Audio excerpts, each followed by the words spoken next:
Hey everybody, how's it going? Hope everybody's doing well. Uh, Getting a little bit of my voice back, and just before I went live, of course, I lost my voice again. So I'm gonna take a sip of tea here. The funny thing is, it's not my throat, it's my sinuses that are all messed up, and this is what's causing me to not be able to talk, and it's very frustrating. So I didn't want to come back tonight. I know everybody's salivating at the Chelsea Grim stream. I'm hoping to do that tomorrow night. I'm going to try to do this stream tonight. If my voice ducks out, then I may have to kill the stream. But I thought this would be a nice test to come back and try this. It's frustrating. I actually feel like I'm getting better. I'm like 65% better. I have pretty good energy today, but my voice just will not come back.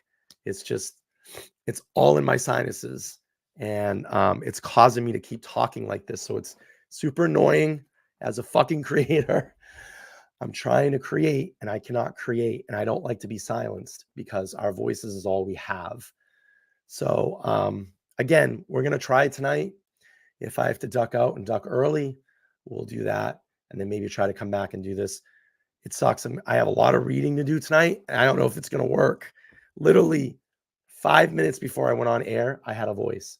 I started sipping tea and I lost my voice. So I don't know what the hell's going on. But it's very nice to see everybody.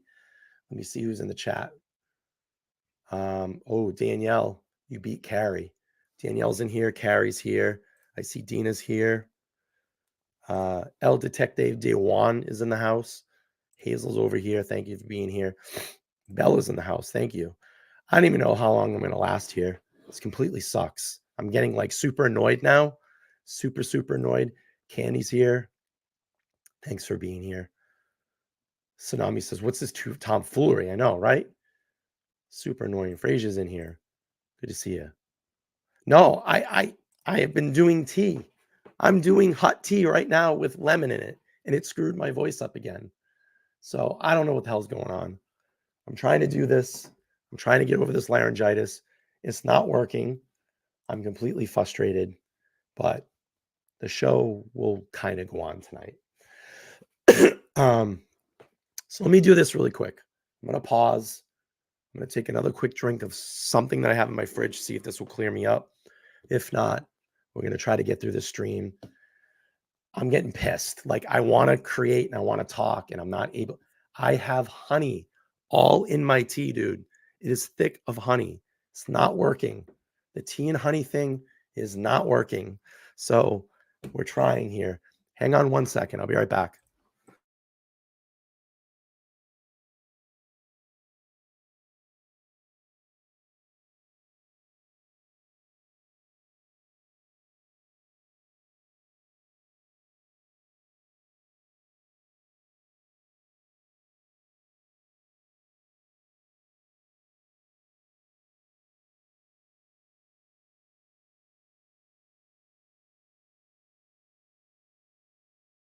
OMG.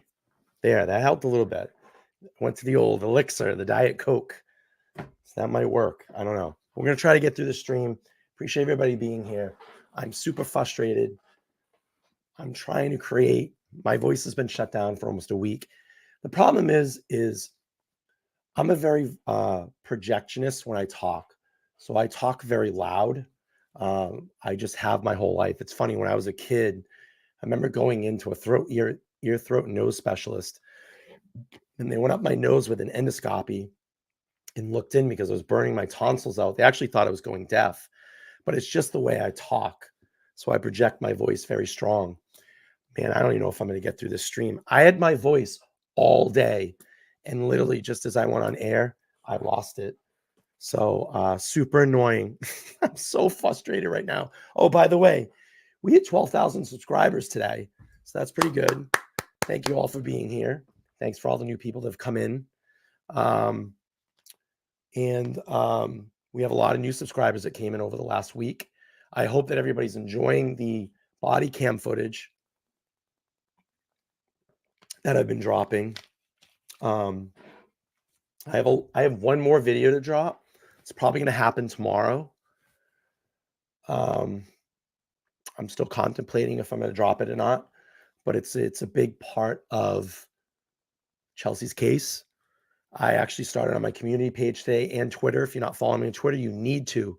Let's Talk Live YTC on Twitter.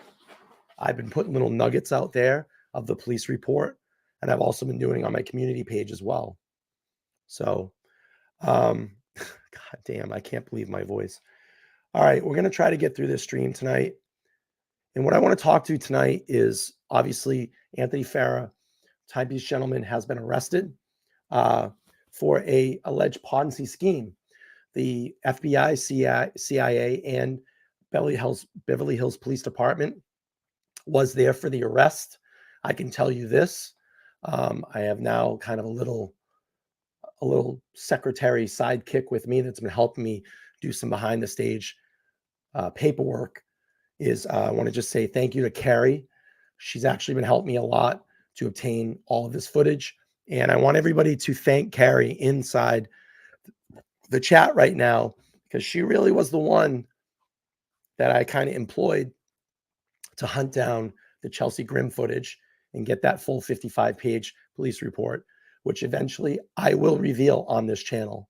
I think it needs to be revealed. I think people need to start being transparent. There are a lot of questions in her case that need to be talked about. God damn, my voice is just chalked. So I want everybody to say thank you to Carrie. She's been helping me. Kind of now, I guess, gainfully my little secretary that's been helping me out. So Carrie, thank you so much. And, we're trying to do the best we can. We're working on right now trying to obtain the Anthony Farah TPG body cam footage and police records so we can expose those on this channel. Not expose it, but put it out there in the ether. So we're gainfully working on that behind the scenes. So let's do this. Tonight I want to talk about we're going to talk about Anthony Farah, Timepiece gentleman, addiction. I think we need to talk about extreme narcissism. And I want to show a little bit of the foreshadowing. Little things like, how could you not see this happening? I'm going to talk about his numbers. And I think that was the first red flag for me. When he started projecting his numbers on his channel, things just didn't add up. We're going to talk a little bit about that tonight. We're going to talk and see a little bit of that August, what I call the August confession video, that rock bottom video. And then we're going to pull up the JJ interview that JJ had with him back in August when he had Bob and Wesley on his channel. That was on August 18th. And Anthony Farah came live on that channel and essentially confronted Bob and Wesley. And then we'll talk about the first New York Times article that hit in August of 2023 that kind of exposed, that was really the major mainstream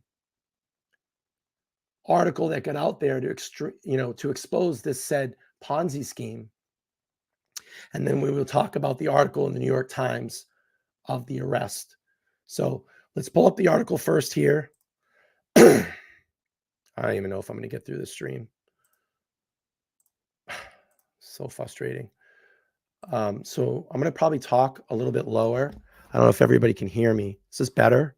So my voice is just not getting projected so much.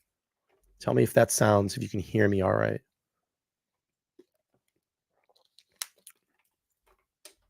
Can everybody hear me? Is that better? So I'm not blowing my voice out because I tend to talk very loud. Okay. All right. So we'll talk about, I'm going to keep my voice kind of low and not project so much. So I have a little bit more of a voice. Ooh, I don't know if I'm going to be able to do this because I have no air. So Los Angeles Times comes out on November 8th, drops this article, spending people's money, Beverly Hills luxury watch dealer arrested by FBI in alleged Ponzi scheme. I don't even know if I'm going to be able to do this. So essentially, I'll just prefix the article here. Beverly Hills luxury watch dealer accused of stealing people's pricey timepieces was arrested by the FBI following a report in the Times detailing allegations of theft against the dealer. Anthony Farrer, 35, was arrested with mail fraud and wire fraud over his alleged consignment scheme.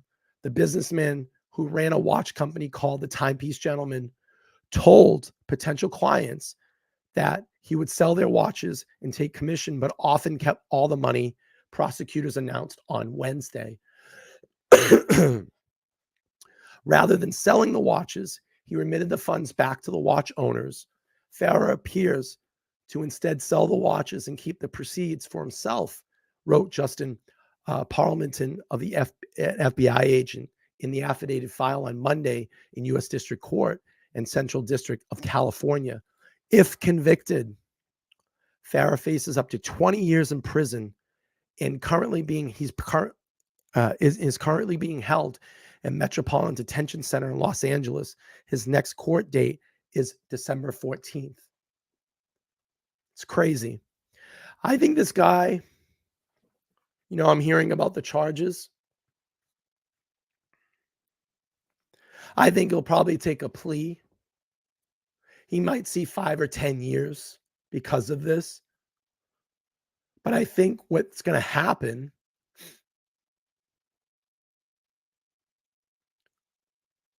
hang on a second. It's fine. You can come in and report my streams. It's fine. Haven't done anything. It's going to get monetized. I know you don't like me. It's fine. You can nail my streams all you want all day long. It's going to literally be back to monetization in 10 minutes. Doesn't bother me. So I think this guy's going to take a plea. We may see 5 or 10 years.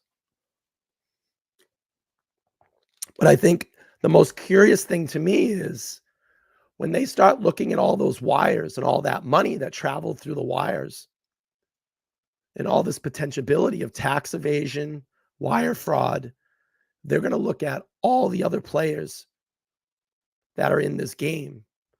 And I wonder if this starts exposing a lot of people that were involved. You have to look at, his crew in LA. How could they have not known what was going on? How could they not know that they were, how could you not know that they weren't involved? They had to have had an idea. They had to have had an idea that they were involved. Hang on one second. I just want to check something.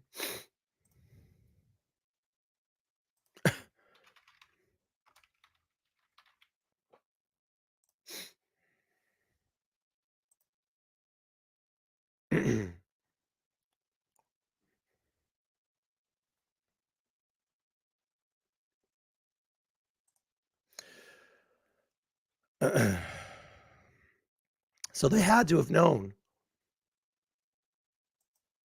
what was going on. I mean, I don't know how they wouldn't. They were living with them. They saw the books. They knew the business model. They knew the dealings, right? So how could they have said that, oh, I didn't know what was going on? So I think he's facing major problems. He's going to be in major trouble. And I think the best for him is to take a plea. And that's in my opinion. Take the plea. I think it's the smartest thing to do.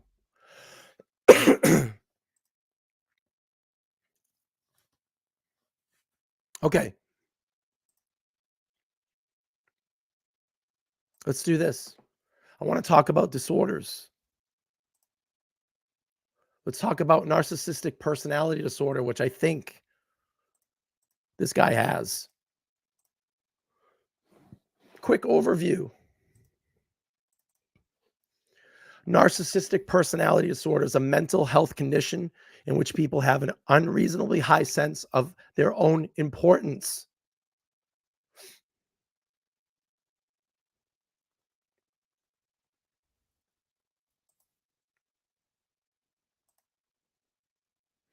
They need to seek too much attention and want people to admire them. People with that disorder may lack the ability to understand or care about the feelings of others. But behind this mask of extreme confidence, they are not sure of their self worth and easily upset by the slightest criticism. I think we're dealing with extreme narcissism here, right? Can we all say that together? A narcissistic personality disorder causes problems in many areas of life, such as relationships, work, school, or financial matters. People with narcissistic personality disorders may be generally unhappy and disappointed when they're not given a special favors or admiration that they believe they deserve. They may find their relationships troubled and unfulfilling, and people may not enjoy being around them. Treatment for narcissistic personality disorder centers around talk to therapy, also called psychotherapy. Narcissistic personality disorder affects more males than females, and it often begins in the teens or early adulthood.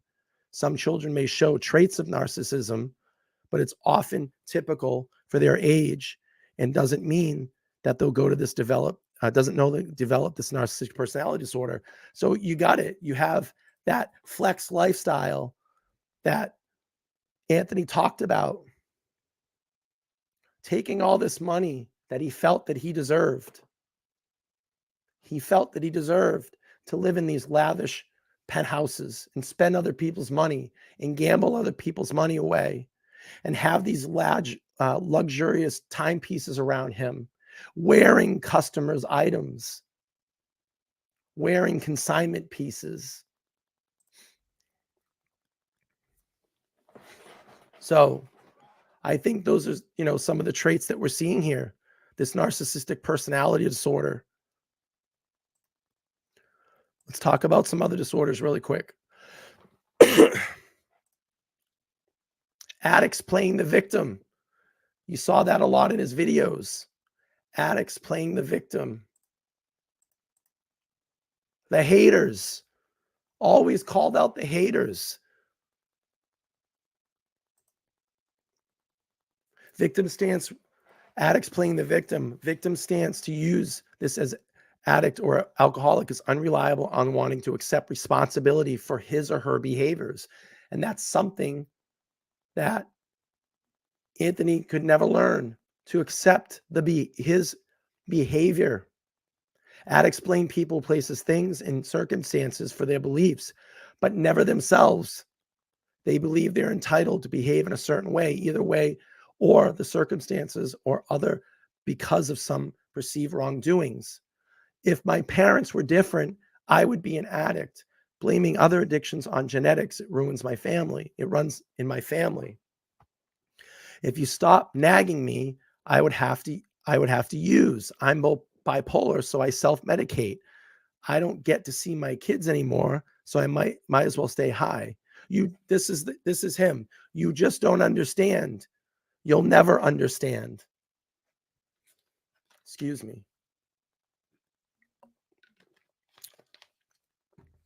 In a victim stance, the addict commands sympathy and other understanding and effort to normalize healthy patterns. If an addict or alcoholic is in serious recovery, it's important for them to shift their perspective of being a victim to see how they've hurt others. So that's just some example, playing that victim. And there's other examples as well too.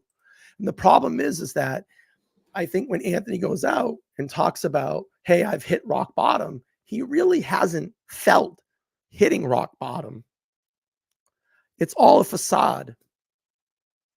It's all for clicks and views. It's all for the perception of rock bottom. But this man truly hasn't.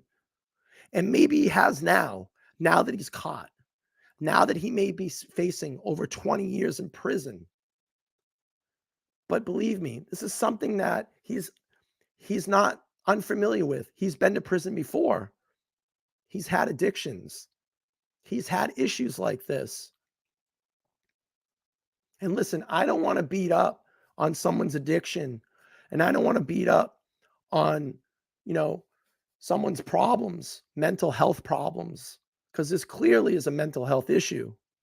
But I only hope that he gets the correct help and that he can start realizing what a scumbag he's been to everybody and how many people that he hurt, how many victims he hurt, because that's the lesson that he needs to learn. And I just don't know if he's going to be able to realize that. I really don't. I don't see it yet. I don't see any change in his behavior. Even after he went through all of this, he went through all of this, rock bottom. I'm going to try to get the money back. And then going on his IG and, talking about building his body back, this 75 hard, putting out there that he's going to come back to YouTube on December 1st. He still hasn't learned the lesson. Daniel Katz with the 2 Canadian. Thank you so much. This is Brian Vogel. I don't know what that, I did a throat spray. I'll have to check that out. It's not my throat. It's literally at the top of my sinus cavity. That's what's causing my throat to be like this. But I'm so sick of it and I'm so done with it. I just want to create. So I said, you know what? We're going to strain the voice today and create today. And I appreciate everybody being here. I really do. All right. Let's look a little bit at some of the foreshadowing. So we talked about Anthony's arrest. We talked about forms of addiction, extreme narcissism. Let's look at some of the foreshadowing. And how could you not see this? How could you not see this? That this was going to happen, that this guy was going to spiral out of control. And the thing is, when he started 2 years ago, he had the ability to do this. He had the ability to play it straight. And everything went to his head. And then that addiction kicked in. He's around the money. He's around the women. He's around the cars. He's around the gambling. He's around the luxury timepieces. He's in all the hot spots. He's eating at all the restaurants. But it wasn't his money. It was other people's money that was funding this flex lifestyle, that you're going to hear about. So let's take a look at some of the foreshadowing. We'll play up some videos here. And this, for me, was one of the main ones. For me, was one of the main ones right here. And the title says it all. Gambling $125,000 on roulette in Las Vegas. Gambling $125,000. You're dropping like $50,000 on each spin. This is fucking insane. This is an addict. This is a person that has a problem, in my opinion. You are gambling other people's money. It doesn't make sense. All right, let's play this video and give my voice a little bit of a rest. Right back. All right, 20,000 on black. See how it goes. You ain't even gonna look. Look at him.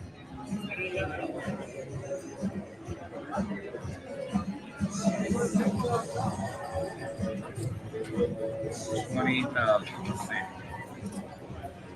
Oh man.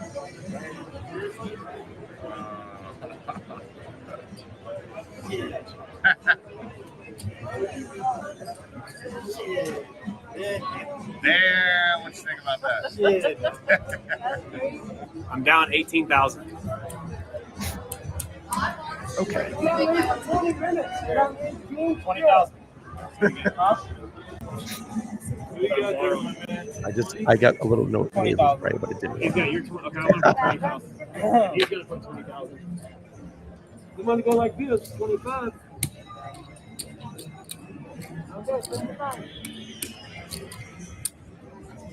Good luck, buddy. Send it. Send it. What? You go 20. So I get 5,000 back, right? Yeah. Yeah. We're just going to make the bet at 20. Okay, wait. No. That's 20. He got 25,000. Oh, I thought it, no, count it. That looks like 25. That might be 25. Let's drop it all up. Okay. Yeah, no problem. Yeah, it's 25,000. Oh, okay. Yep. 3.5. Take a little less. You going on black or red? Black. All right.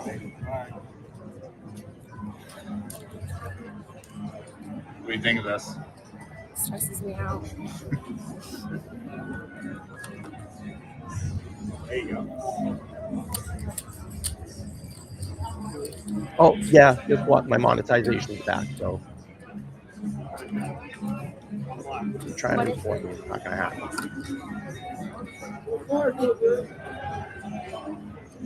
No, she's gonna have to make it a thing because it's over 5,000. So Liz got 5,000 on black. Now, how can you tell that you're with this crew of people that are around him and you don't know what's going on? That he's betting all this big money, that you don't know anything that's going on here. It doesn't make sense to me that you're clueless. I don't think they were, in my opinion. I think a lot of these people knew what was going on, and they were all part of it, in my opinion. Now I'm going to be curious to see once the strings start getting pulled out of this big yarn ball, who's all connected to all these wires? Who knew about it? Who knew about the money? Who knew about the tax evasions? Because I'm going to tell you, when the IRS is looking at you and they're auditing you, that's not good. They're going to want their money. This guy's probably going to end up getting multiple years in prison and is going to end up owing a lot of taxes. I almost guarantee it. I almost guarantee it. All right, dude. 40,000 on black, right? 40,000. Ridiculous. No, 45. 45,000 on black.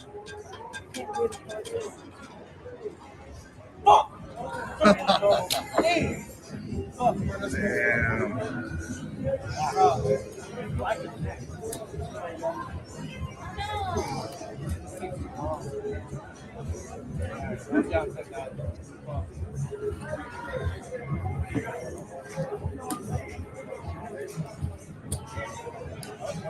I've got a fucking problem.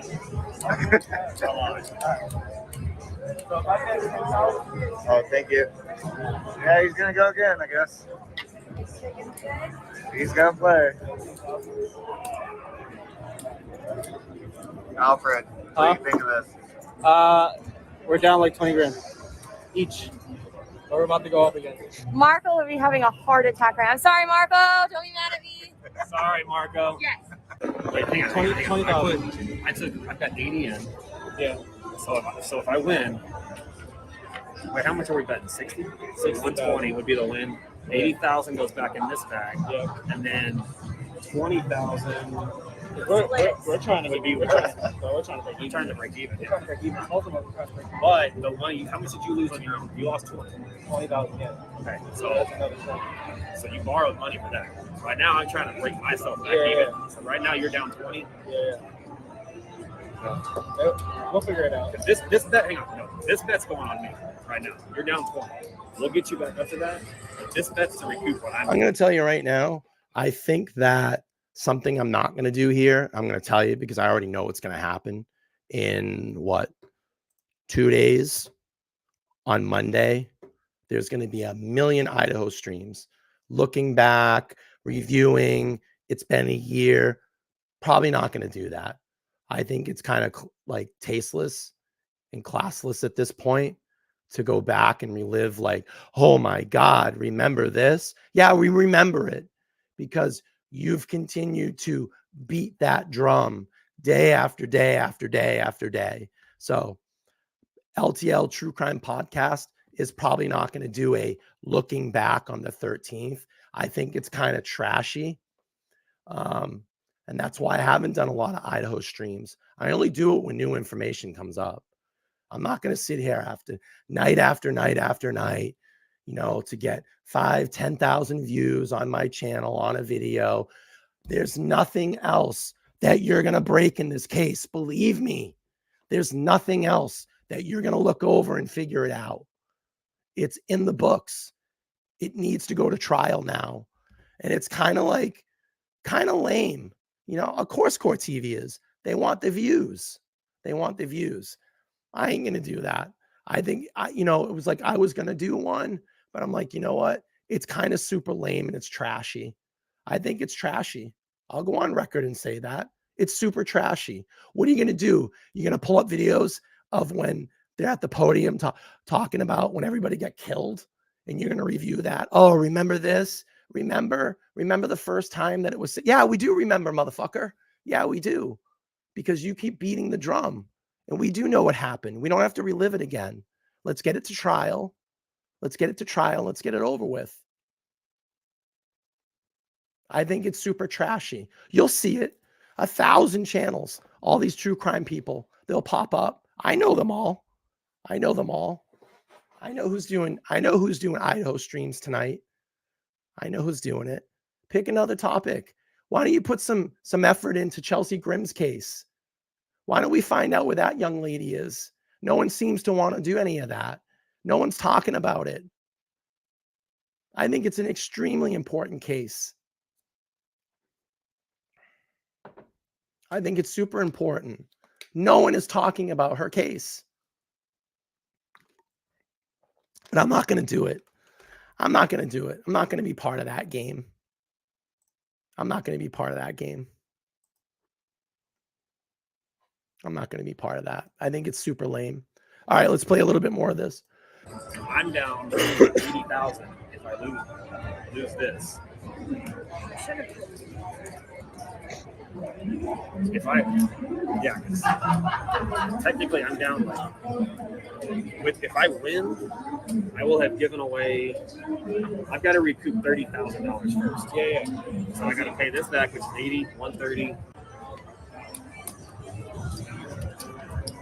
60,000 on black.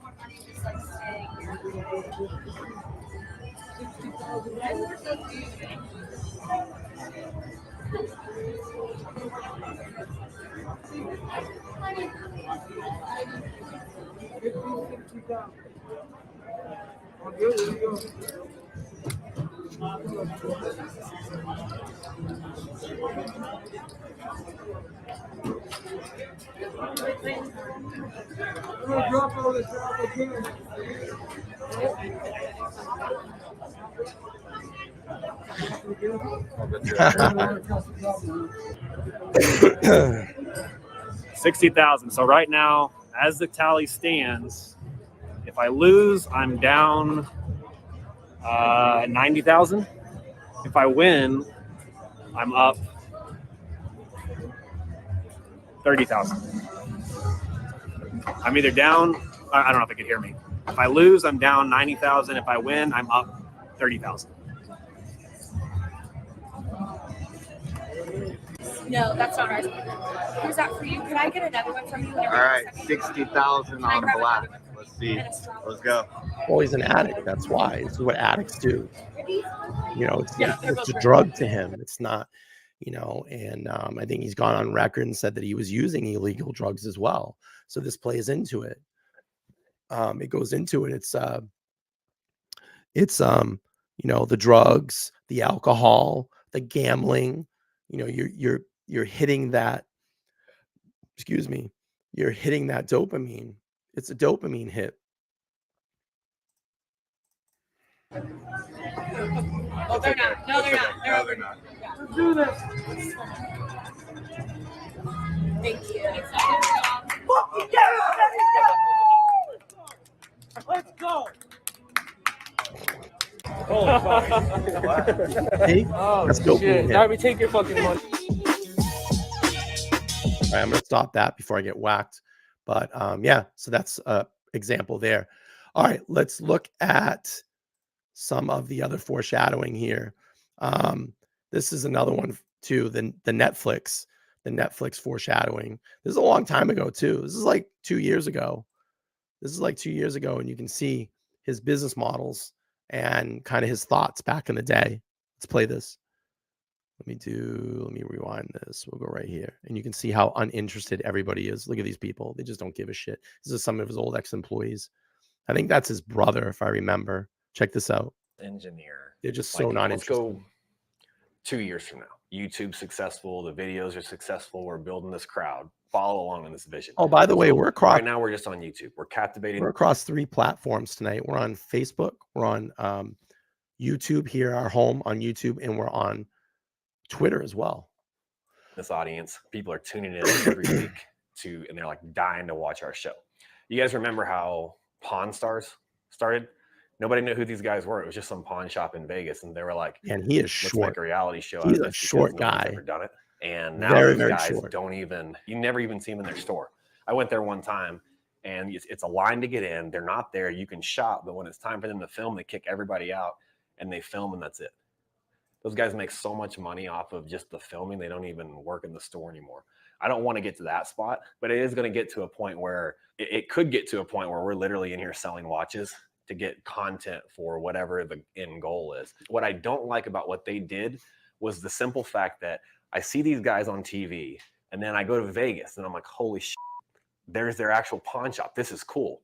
But then when you get in there, they're nowhere to be found, and you're not going to ever see them. I don't want us to get to that I'm point. sick of not I want us to get to a streaming. point where That's what I'm people sick come of. from everywhere to come see us, to see me, to see you, to see Marco, and they want to buy from us. And people will buy from us. They'll pay more. He's a short guy, just man. because of what we put out He there. is I think we're short. going to get bigger, quicker That's on social media, he's, basically, than what our money or our inventory supports. he's not 6 feet. Let's go He 2 is years from now. short. And Look I how wanna build short a he plan looks in that backwards. doorway. 2 years from now, we've got He is a store. short guy. My He's vision like, is like this. that big space over in the Crescent. On this side, it's all a furniture store.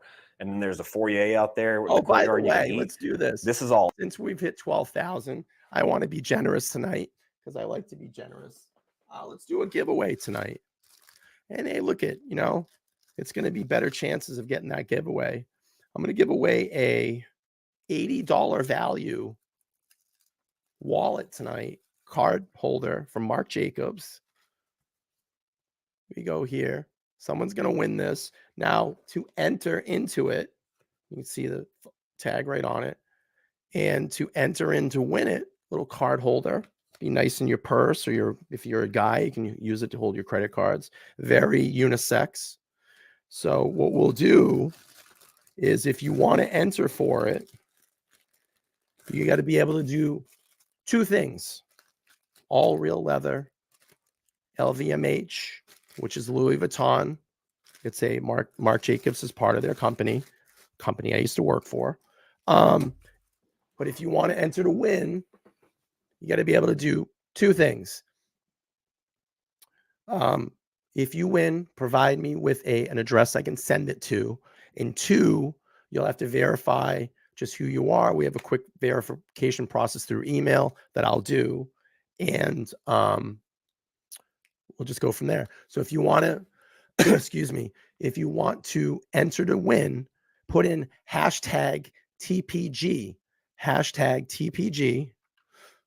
in the comments down below. Oh, I just said TOG. TPG. We'll give this away. Celebrate 12,000 subscribers tonight. So hashtag TPG will get you there. It's free to enter. Little giveaway. And we'll get that sent out to you. We'll do the drawing in a little while. I don't know how much more my voice is going to hold up, but I'm going to try. All right, let's play a little bit more of this video so I can rest on my voice. All empty. Imagine that's our store.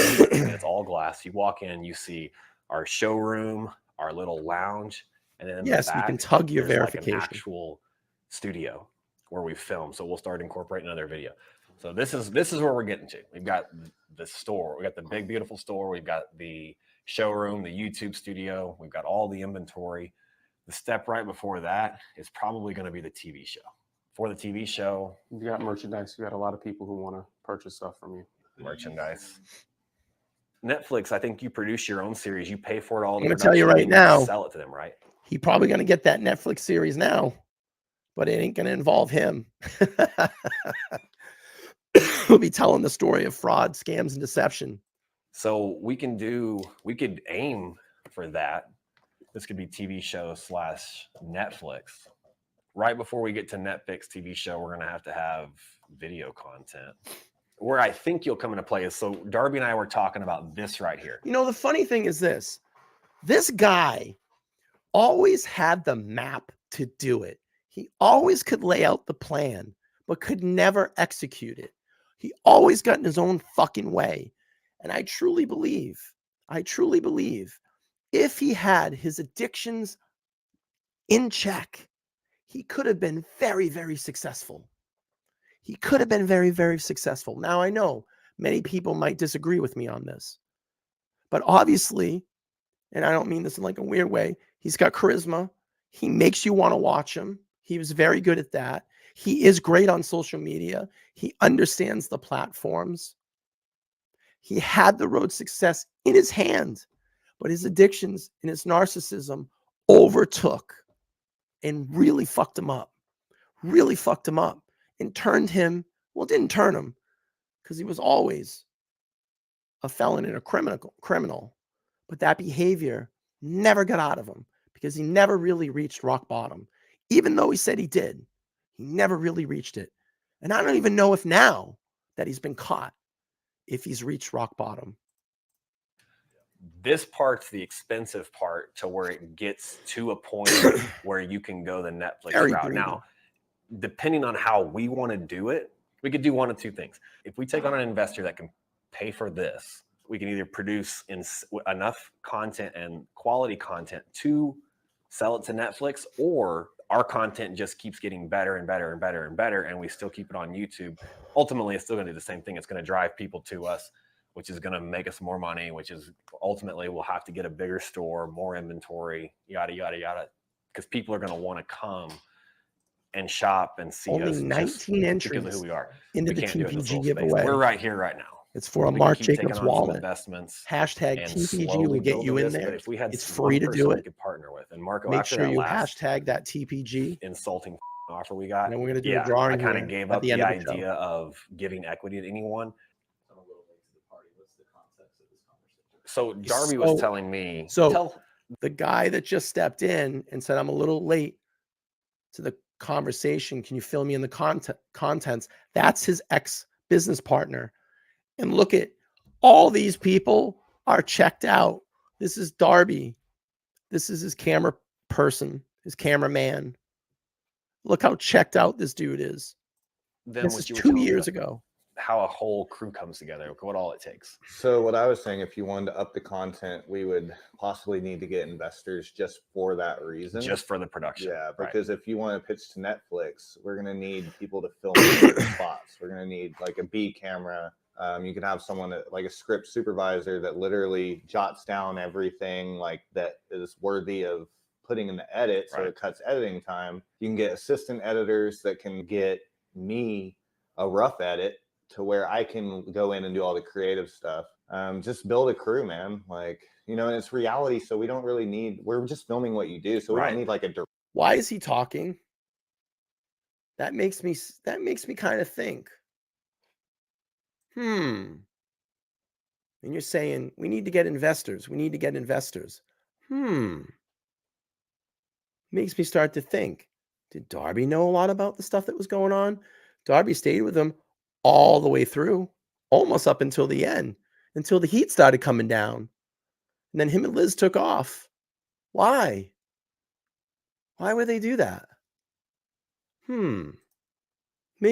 things that make you go, Director. I guess where my mind started turning this morning was we've been looking for investors to supply us with more inventory. What if we flip-flopped it? What if we took on an investor? It would take a much smaller invest. For us to really do a dent in inventory, we need $1 million. How much do you think it would take to put in for a production crew for a year? I'd have to like come up with a proposal. And Okay. because you got to think day rates, editors, hourly rates usually. So it's different rates. I don't know, Sam. How much would it cost to kind of seemed like they did, right? I mean, we know what we're going to do. We know we're going to need the people all 4 to 5 days a week for the next 46 weeks. Right. The idea now is instead of us focus on an investor, kind of sounds like he did, right? Maybe we start by getting an investor for this right here.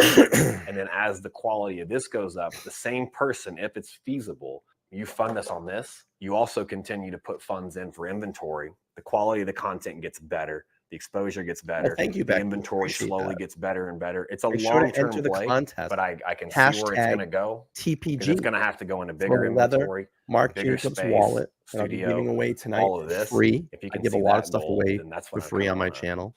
Got an However we $80 structure it, it'd be a value, short term. It'd be a loan on this, free to enter. or equity stake in Hashtag this. TPG. You can Celebrate still do loans on the inventory, but I would say 12,000 bundle it. today. Figure out a way where we bundle it all Thank you for together. being here. You're investing X amount of dollars in. All right, we'll get out of that. Now, I found this to be kind of ironic and funny. This little seminar that he went to. Ex-con going from broke to multi-million-dollar business. Oh, the irony. All right, let's watch a little bit of this. I'm a 2-time ex-felon. I've spent It's going to probably be 3 times soon, allegedly. Listen to the way he talks here. And people continue to give him money. I'm a 2-time ex-felon. I've spent 26 months of my life in prison. I've been arrested 50 or so times that I can remember. I've woken up in the drunk tank at least a dozen times. Look how short he is. I lost my twin brother to alcohol. He is short. That's a short guy right there. Lost my mother and my grandfather while I was in prison. But see, this is building that story, building that sympathy. Remember, we talked about this. We talked about this with the addicts, right? Remember at the very beginning of the stream, you should feel bad for me. You should feel bad for me. I lost all these people in my life. You should feel bad for me. That's what he's doing, right? He's building the stage. What exactly is he charged with? Wire fraud, tax evasion. The wire fraud's a big one. That's not looking good. And stealing property, luxury watches, consignment pieces, and not paying. And admittedly, self-admitted $5 million from investors. And we're going to play that video if you haven't seen it. We're going to play that tonight. All right, let's keep playing through here. But see, this is the addiction. You should feel bad for me. Yeah, classic con man. You should feel bad for me. But I'm going to use my failures to show you how successful I'm going to be, or how you can be successful using other people's money. All right, let's keep playing through. This is fun. I'm having fun tonight. Nice relaxed stream. No pressure. Just hanging out. Great stream. All right, let's go. I've been up. I've been down. I've made money again. I've lost it all. And then you sure did lose it all. The last time I lost it all, I got out to a newborn son and decided it was time, for a change. When I was in real estate, I was chasing a short guy. Everybody always, when I was in my early 20s, everybody always talked about real estate this, real estate that. So I was like, okay, I'll go into real estate. Got into real estate, got very lucky because of some people I met out partying. And they got me in, got me on the luxury portfolio with Coldwell Banker that just seemed too easy. And I was spinning it and partying it away just as quickly. Well, and that never changed. This is from 2 years ago. His behavior never changed. How can you not see? How can investors continue to give this dope money? Trouble, went to prison, got out, and decided it was time for a new change. And I remember thinking that I no longer want to chase a paycheck. I just Carrie, it's wanted to try liberating. I'm something back live again. that would be fun. And by fun, I meant passion. Am I telling my sob story too much? Like, am I playing on the emotion too much? He's gonna say no. If you are telling the same story in the same context all the time, yes, tell the story and start build it out like a storyboard.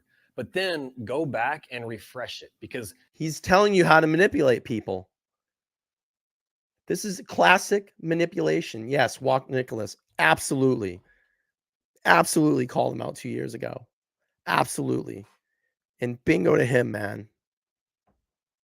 You know, he had it right away.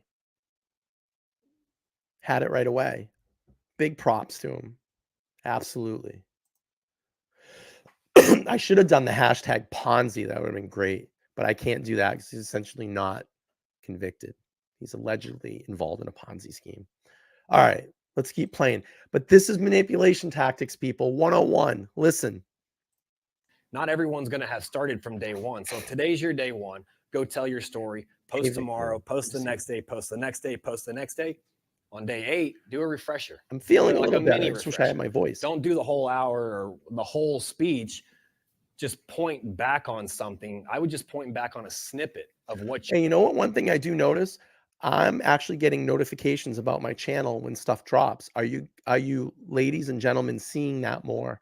Because I'm actually seeing that when I drop stuff, it might be late, which is weird. I'll drop something, I'll get it like 3 hours later. That's still screwed up. But I am starting to get more notifications. You talked about, because then what it does is forces them, if that snippet interests them, it makes them come back here and watch this one. And that's what I'll do on social media is anytime someone.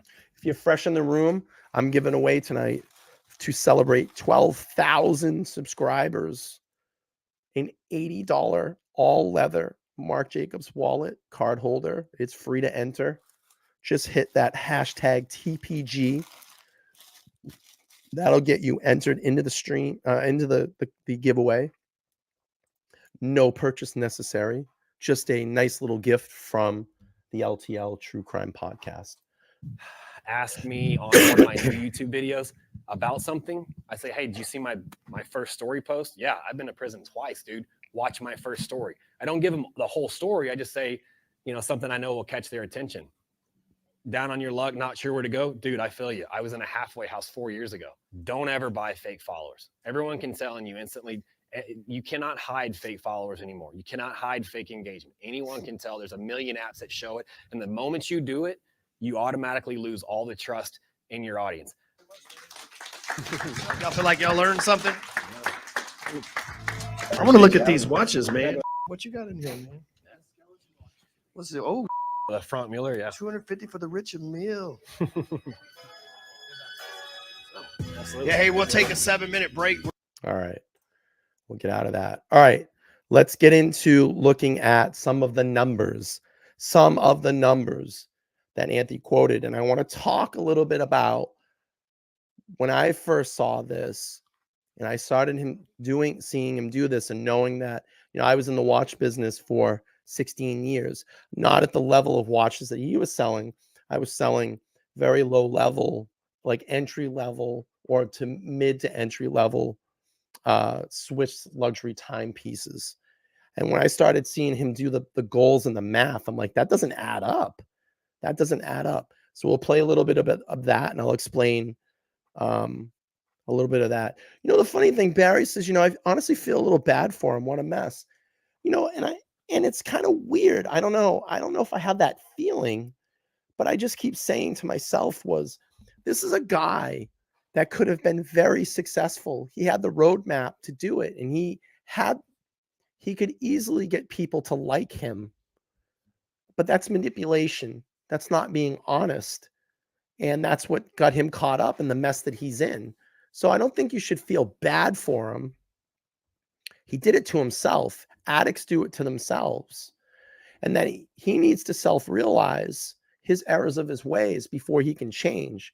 And I don't think that he's there. I really don't. And I don't think he's going to learn his lesson after this. It might have to take some really long, hard prison for this guy to really understand. Yeah. I'm going to talk about that. Sam says, Brian, it never added up. Your margins are so low. He wasn't selling high volumes to live that lifestyle. Of course. Of course. Coldwater Cannon says he's a man. He made his choices, the wrong ones. Absolutely. All right, let's pull up some of the money that he talks about. This was back about 2 years ago. So he was still in Dallas at that time, the small place. And I honestly feel if he would have stayed there and kept himself grounded there, he would have been more successful. But it was that vision and being out in LA, he had to be there in LA to live this flex lifestyle. And that's really what started screwing him up. All right, let's keep playing. Let's play through. Guys, what an insane week it's been. We're at the end of week 8 of a 52-week series, and this week could not have gone any better.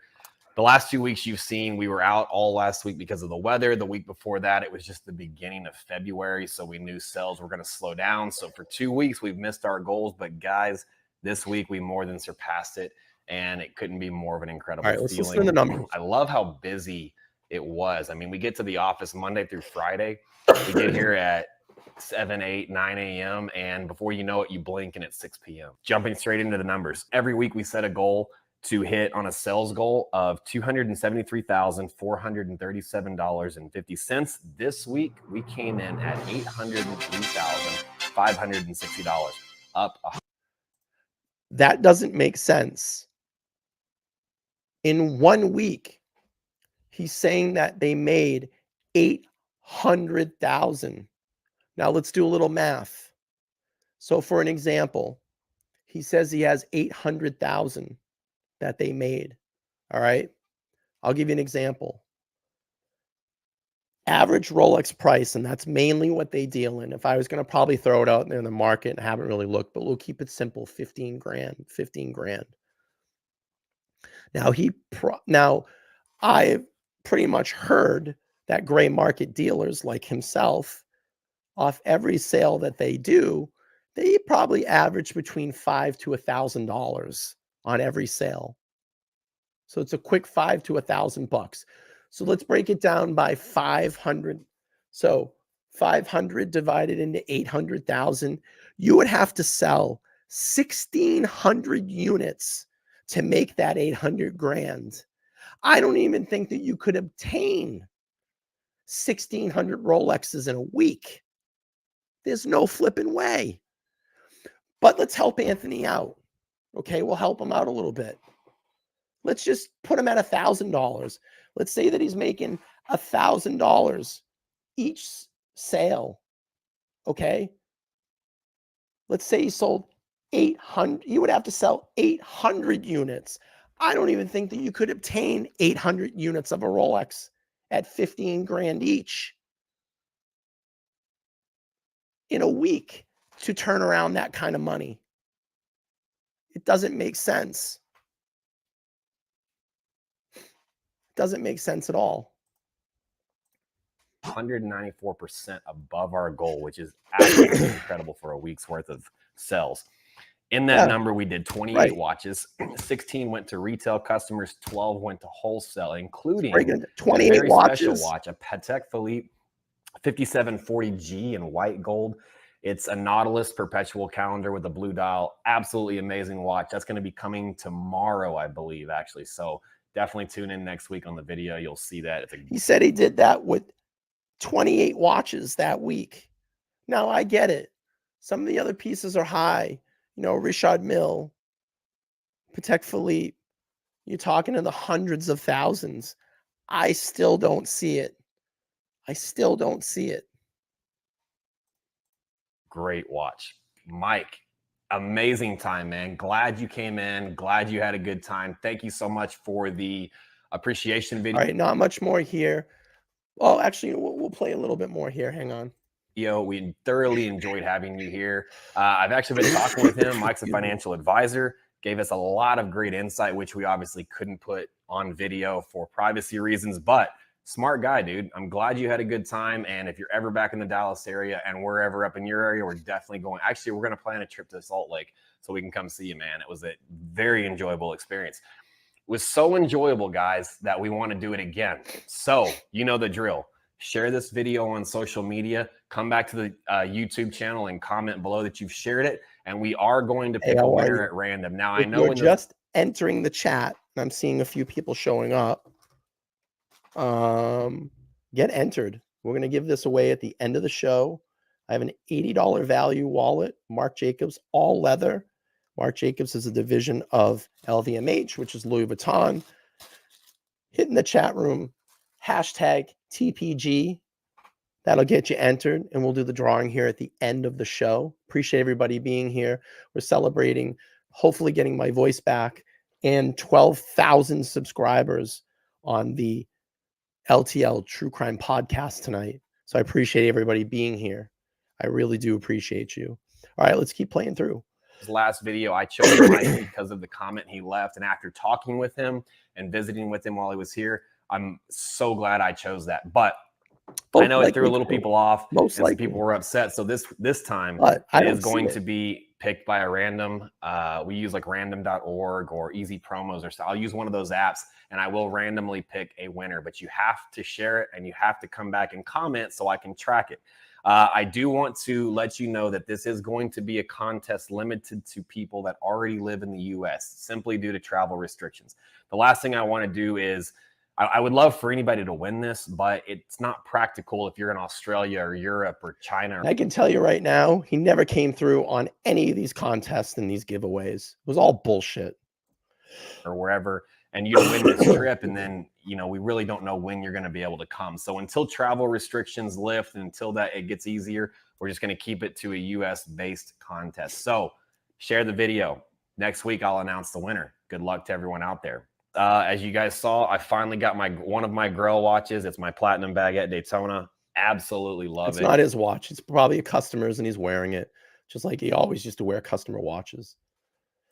Couldn't be more pleased with it. Also, ripping the stickers off of the yellow, gold, green, and the white, gold, blue, more than satisfying. Even though lots of dealers in my inbox gave me for it. So to my hat winners that were on the last week's video, we've got all your hats packaged up. Dylan's going to be making a UPS run tomorrow and getting those out for y'all. So expect probably never happened those soon. You may have seen that we've hired a couple new interns. In one of my previous videos, we mentioned that we were looking to hire some new people. We've got 2 new interns starting.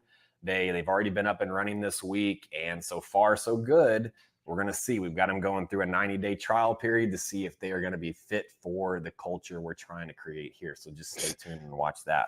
Another thing that we're going to try new, guys, we are going to go live on YouTube on Wednesday. What we're going to be doing is just kind of testing it out, kind of, you know, doing more of the business sense. We're going to do a sell on all the inventory we have. So whatever inventory we have in stock Wednesday morning, tune in live. We're going to be offering everything like 5 at a times slight allegedly. discount. So I will post more details about that in the description below. We will organize a nationwide meetup. So a couple videos ago, I asked you guys to He's a scam artist. Click the link below in the landing page, drop your name and email, phone, and I just want to play a little bit of this and just kind of show you the numbers, how they didn't add up, and just how all the things that he said and does that never came through.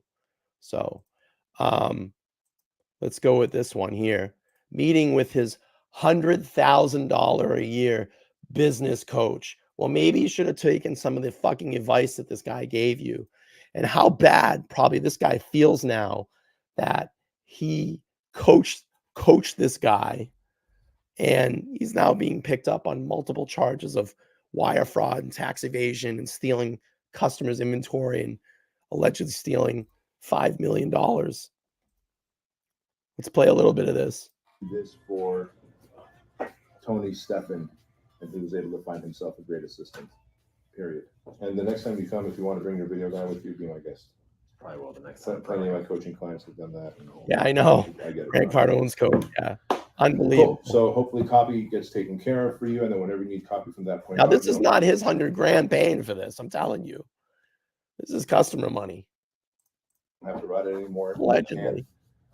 And the busier you get, the more exclusive you want to make your application pages. You just outsource it to Nick. Disha will be able to write descriptions for you, and if it's not her, we'll find someone. Okay.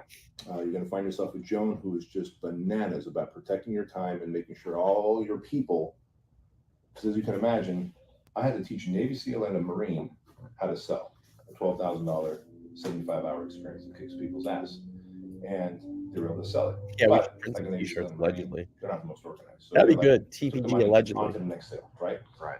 And so these people who are like high-level entrepreneurs that are like, hey man, I read your book, I bought this thing from the ABC, and I don't know what I'm supposed to do next. Do I bring a suit? Do I bring shorts? What do I bring to this thing? I see that there's a graduation dinner, etc. I want to make clear I'm not shitting on this guy he's taking this course from. I want to make that very clear. Let me see. I want to get to this managing your team stuff. Let's get here. Let's watch a little bit of this. I'm just gonna write. Oh, merch for me. Yeah, maybe we'll make some shirts. I've tried doing shirts before. They just don't sell. I've tried doing shirts before. They just don't sell. I thought about making a mug. Coffee mugs are a little bit easier. But yeah, the shirts weren't selling. All right, let's play a little bit of this. I got to get up for a second. I'll be right back. 4 and 5. So this actually works. I mean, you can look at it like these are my back end, those are my front end cells. And I'm drawing this out so that you're going to take a picture as we're done all this. And so the reason they're on the same level in the perfect world, you're not managing. You see how there's a barrier between you and them? Yes. That is super important, dude. You cannot manage these people unless there's a problem. When it's time to get up someone's ass, when it's time to do rah pep talk, state of the business monthly talk, that's all you. But otherwise, you're not having to manage them. You might be talking to them, sales training, sales strategies, how to send a text that gets a better response. But she is managing everybody on this row. So with her overseeing the entire company, would it not make sense that there's all these ideas that I have for building the business? There's me flying all the time. So I'm in a different city every weekend. Who books your travel? Me.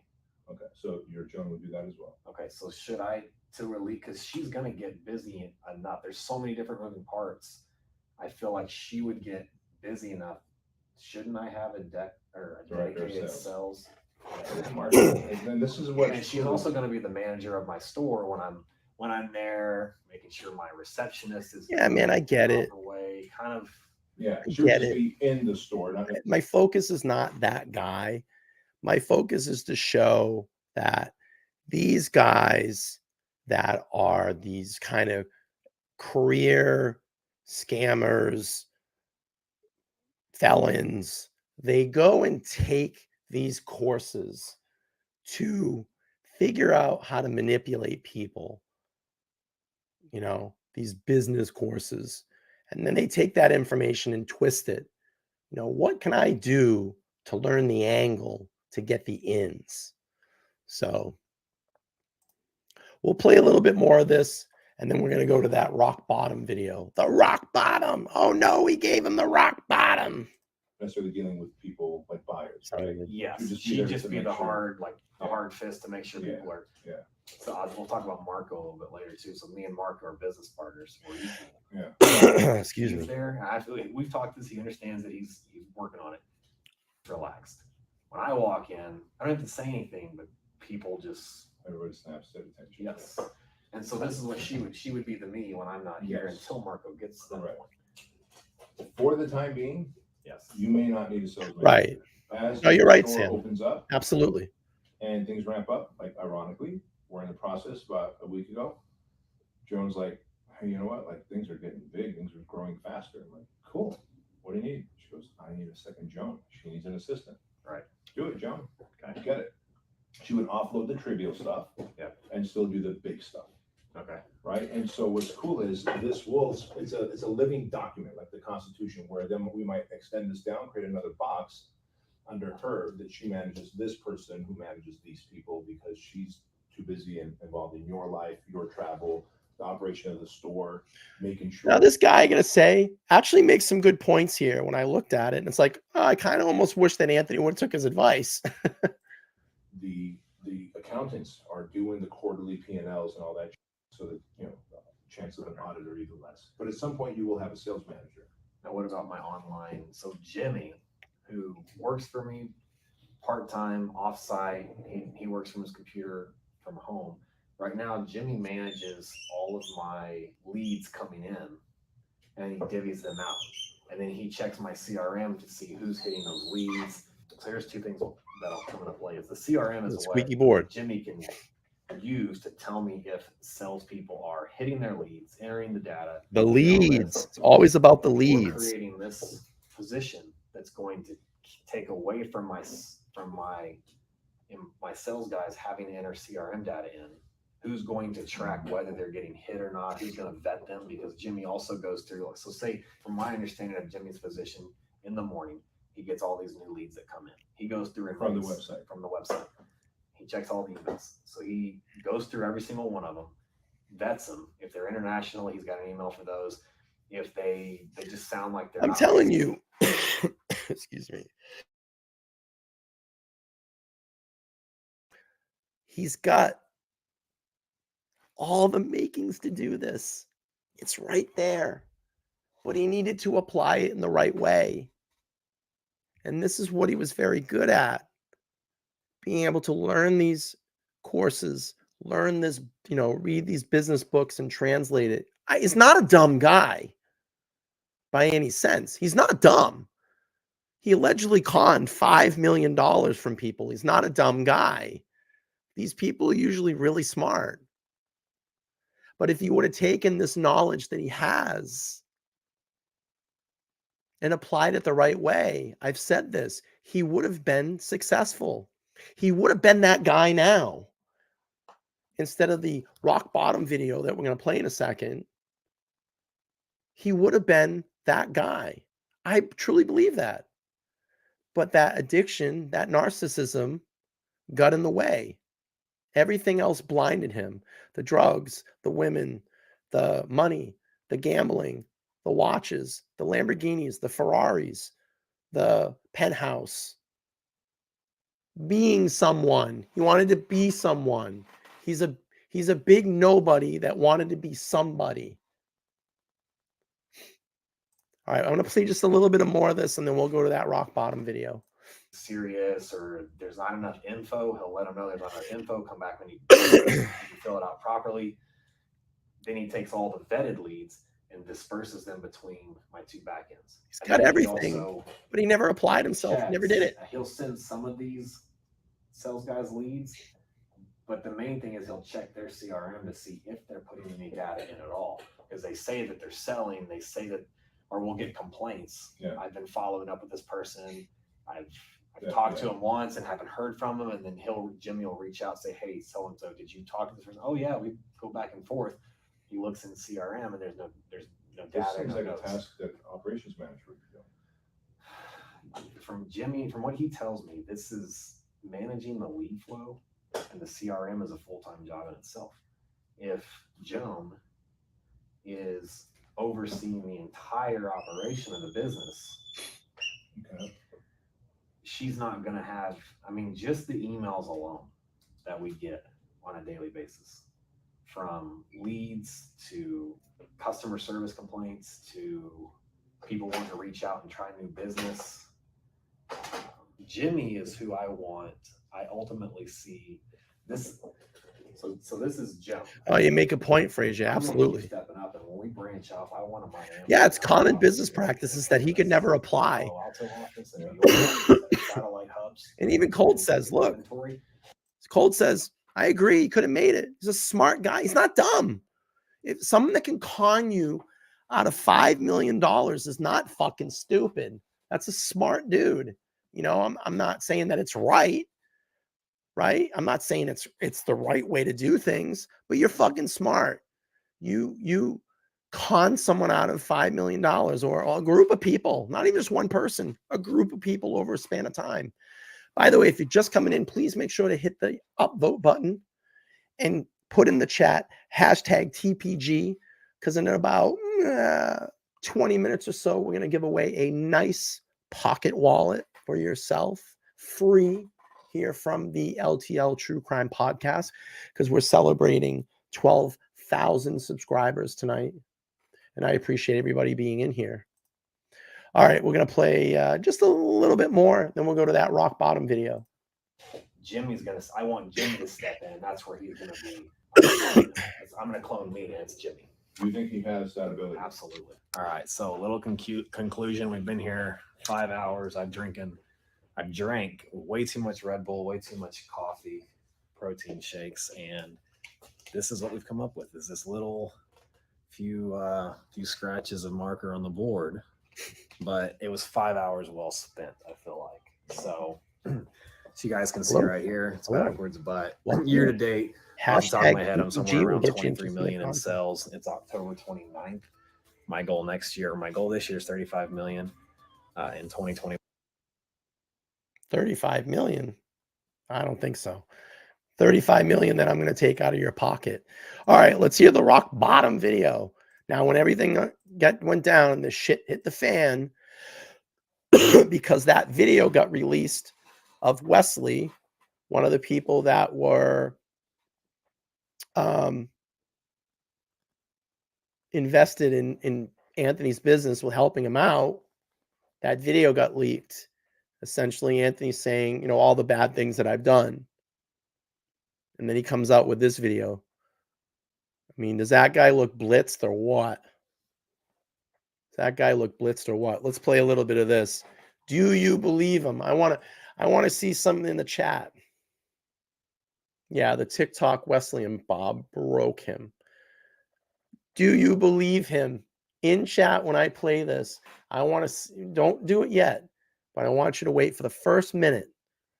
I want a 1 if you believe him, if he's hit rock bottom, or a 2, you think that he hasn't felt nothing yet.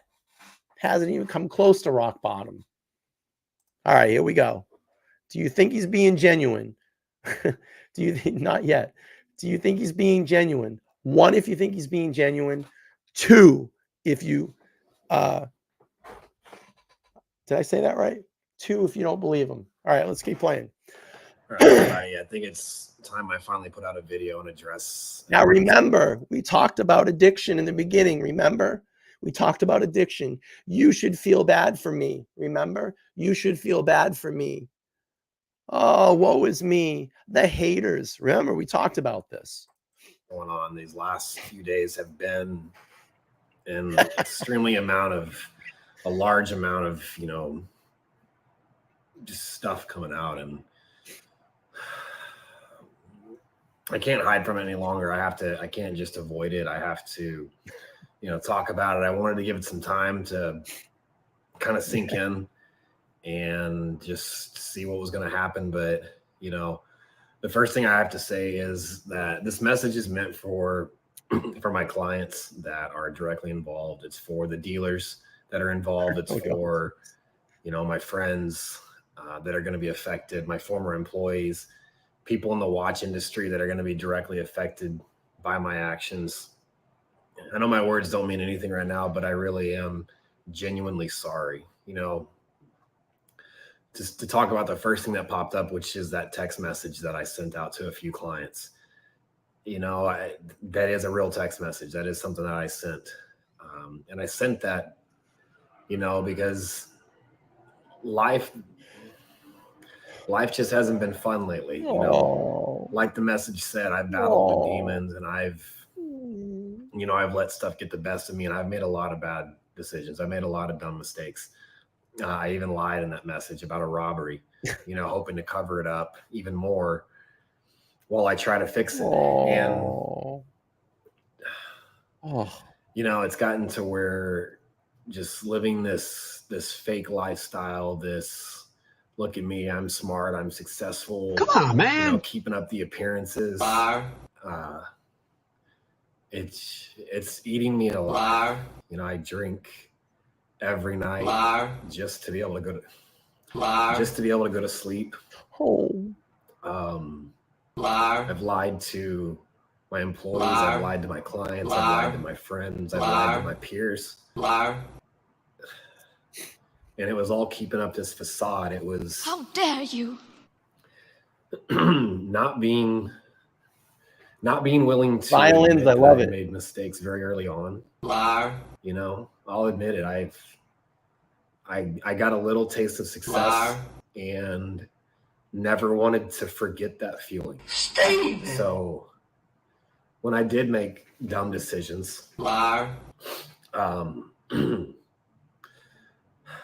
did make dumb decisions, I would write them off or I wouldn't address them, because if I addressed something I did that didn't work, then to me that was admitting failure. My ego was too big. My personality didn't want that to happen. I didn't want people thinking I was a failure.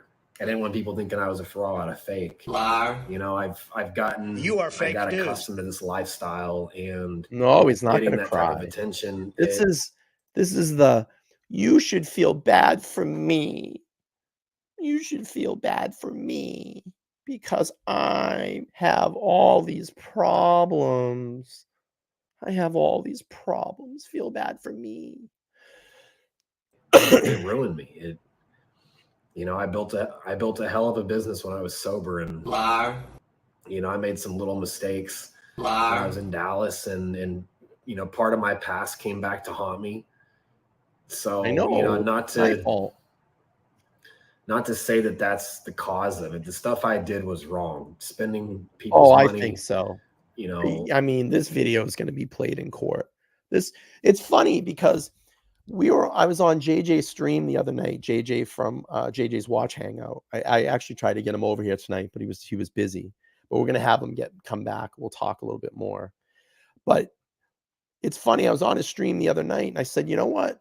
I almost feel like he did this video because he wanted to get caught, because he's so fucking deep in and he knows that he'll never be able to pay these people back.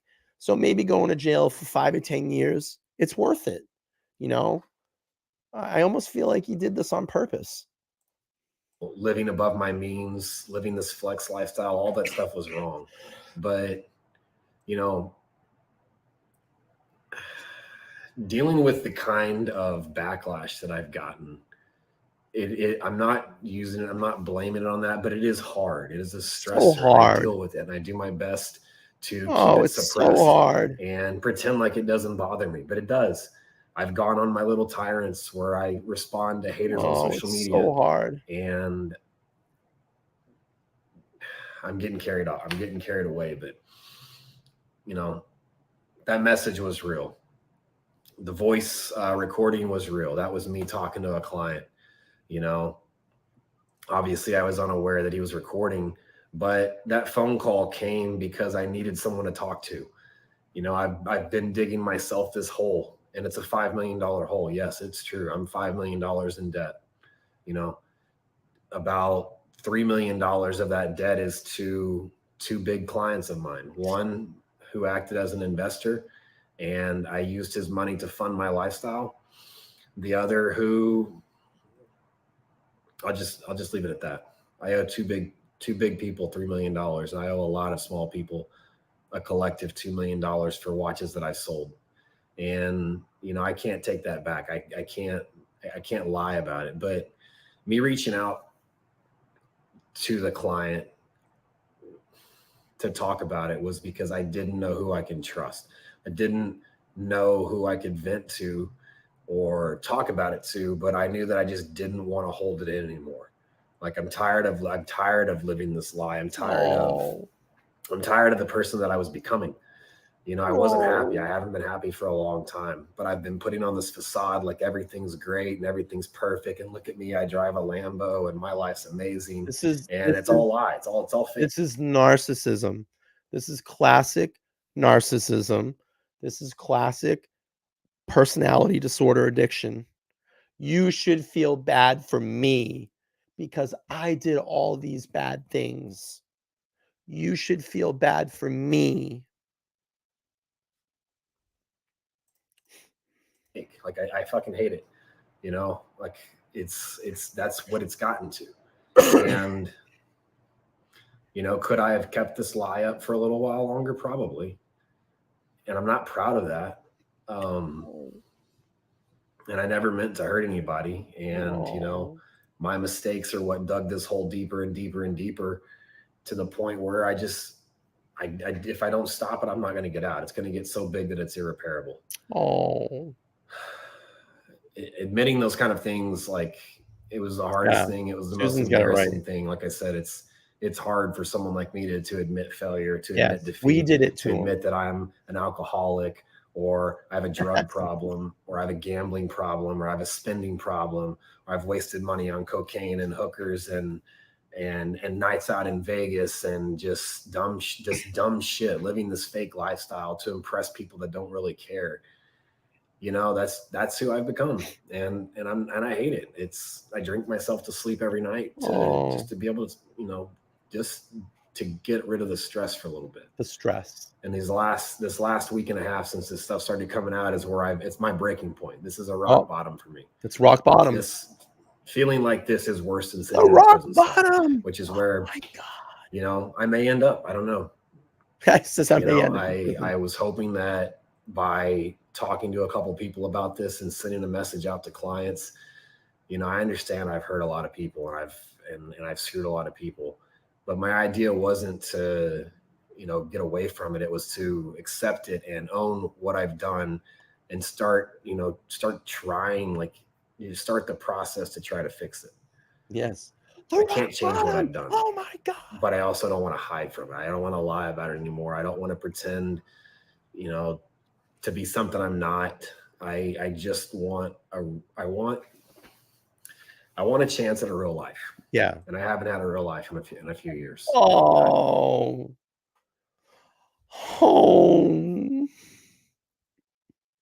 Anthony, I'm sorry. You need a real life. It's been so hard driving those Lamborghinis and living in the penthouses and wearing $1 million watches on your wrist and spending other people's money. Oh.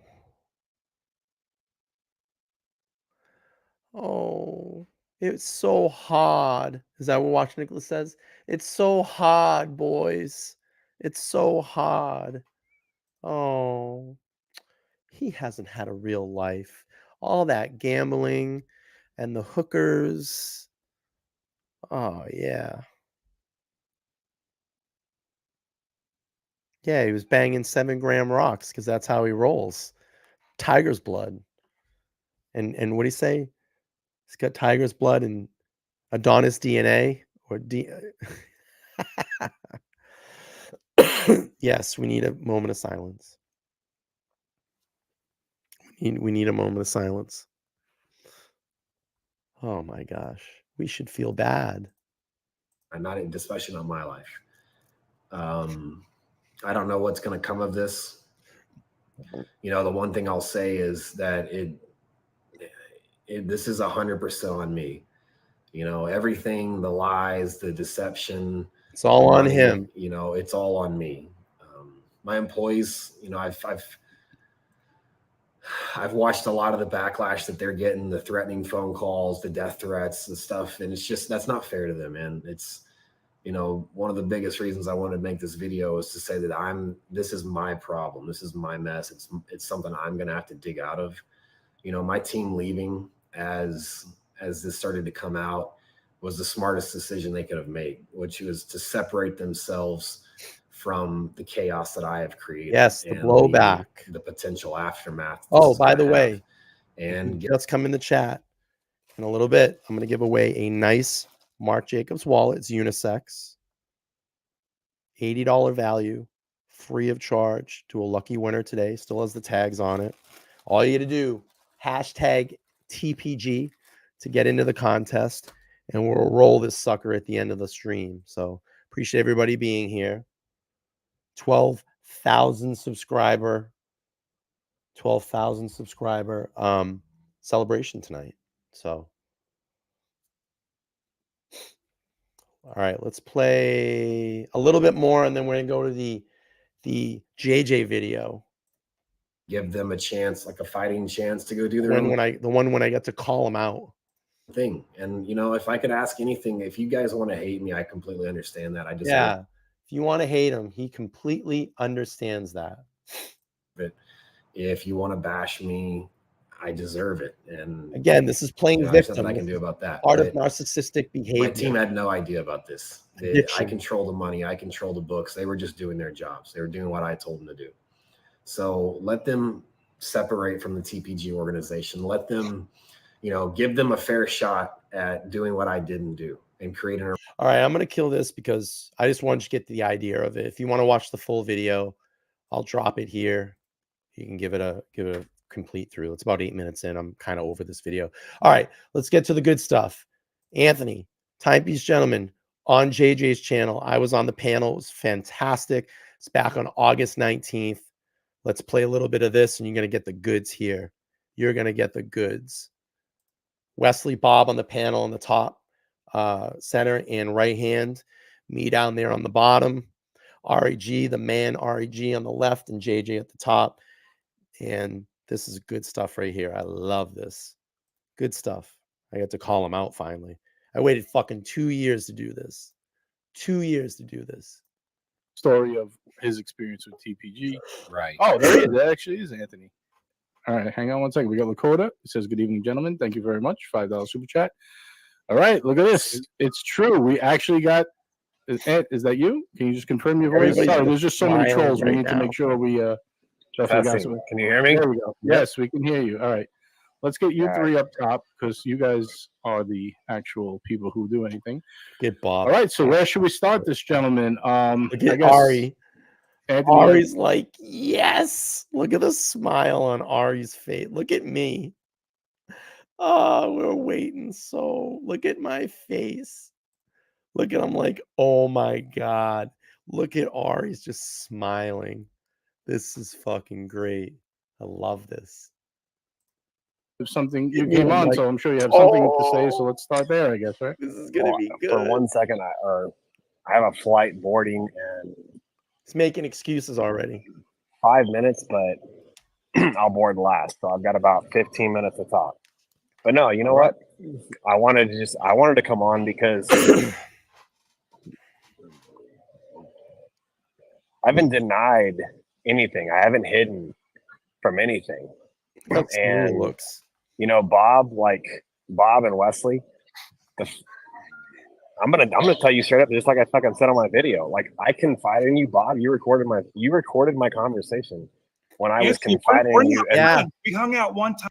Yeah, and that's the funny thing. He's talking about all this money. I forgot about that. Tsunami. He gets on first class, bro. He self-admits that he stole this money and gets on a first class fucking ticket. It's so crazy. He's like, I have no money. And then he goes and sits in first class and tries to make this excuse like, oh, they upgraded me because I travel frequently. I had a coach ticket. This is so good. All right. Bob and Wesley. I'm gonna tell you straight up, just like I fucking said on my video. Like, I confided in you, Bob. You recorded my conversation. Laughing when I was confiding in you. And we hung out one time in person. Confide in your friends. You robbed. Yeah, because you know what? I stayed in your apartment, or no, not your apartment, your house. I spent the night at your house. I spent the night at your house with you and your fiance, with your kids sleep, and we went and did my whole charade where I was trying to get my Richard Mill back. You know what? Yeah, I had a lot of trust in you because you did a lot more for me. Yeah, hang on. Are you gonna let me fucking talk, or are you gonna keep talking shit? Let me talk. Go ahead, buddy. Okay. I spent the night at your house, and we talked a lot. We sat on your patio that night. We sat on your patio that next morning for an hour and a half, and we talked. I told you a lot of shit. And I told you a lot of shit. And guess what? You're fucking smart. You're successful. Who the fuck else am I going to confide in? Some person I sold one watch to a date just one time? No. Thank you. Appreciate you. I confide in people. I talk to people that have been successful, have been through the ringer, have been up and been down. Like you told me you had been. Same with you, Wesley. I talked to you because you told me you've been up, you've been down. I told you from the very fucking start the shit I was dealing with, not the debt, but I told you about the hate. I told you before I walked in your house that day and Basil, you know what, I'm not gonna say where. Conversation. And you did not. No, hang on. Let me finish, Wesley. I told you. I will. I'll let you say everything you want. But I told you before I ever walked in your house. Now, to give context to people that don't know what's going on, these two people here were investors in his business, and they went public. And this was actually the people that exposed Anthony. Well, a couple of the people that exposed him, but they really went to the forefront. And they went to JJ and said, hey, we want to expose him. He stole a bunch of money from us. We want to get it out there. Now, we were live on this stream, but we didn't know that he was going to come on. He must have been obviously watching the chat. And that's why Anthony came on to try to like defend himself. So I just want to give context to what's going on here. So the two gentlemen right in the middle of Anthony, I love how JJ set it up too. Anthony in the middle and the two investors right by side. So again, this is what this beef is about. That first time when we were delivering all those I think he watches to took you, I Wesley told you the for kind of close hate to that a I get million on in my social life. media. And I said, if you Close to let a me million. film you, there's a chance you're going to get some backlash. Carrie, I didn't thank you know so you were going to much. be wearing your Carrie with the 10. So we have a bunch of new people coming into the membership group. Thank you. Let's give some new members to it.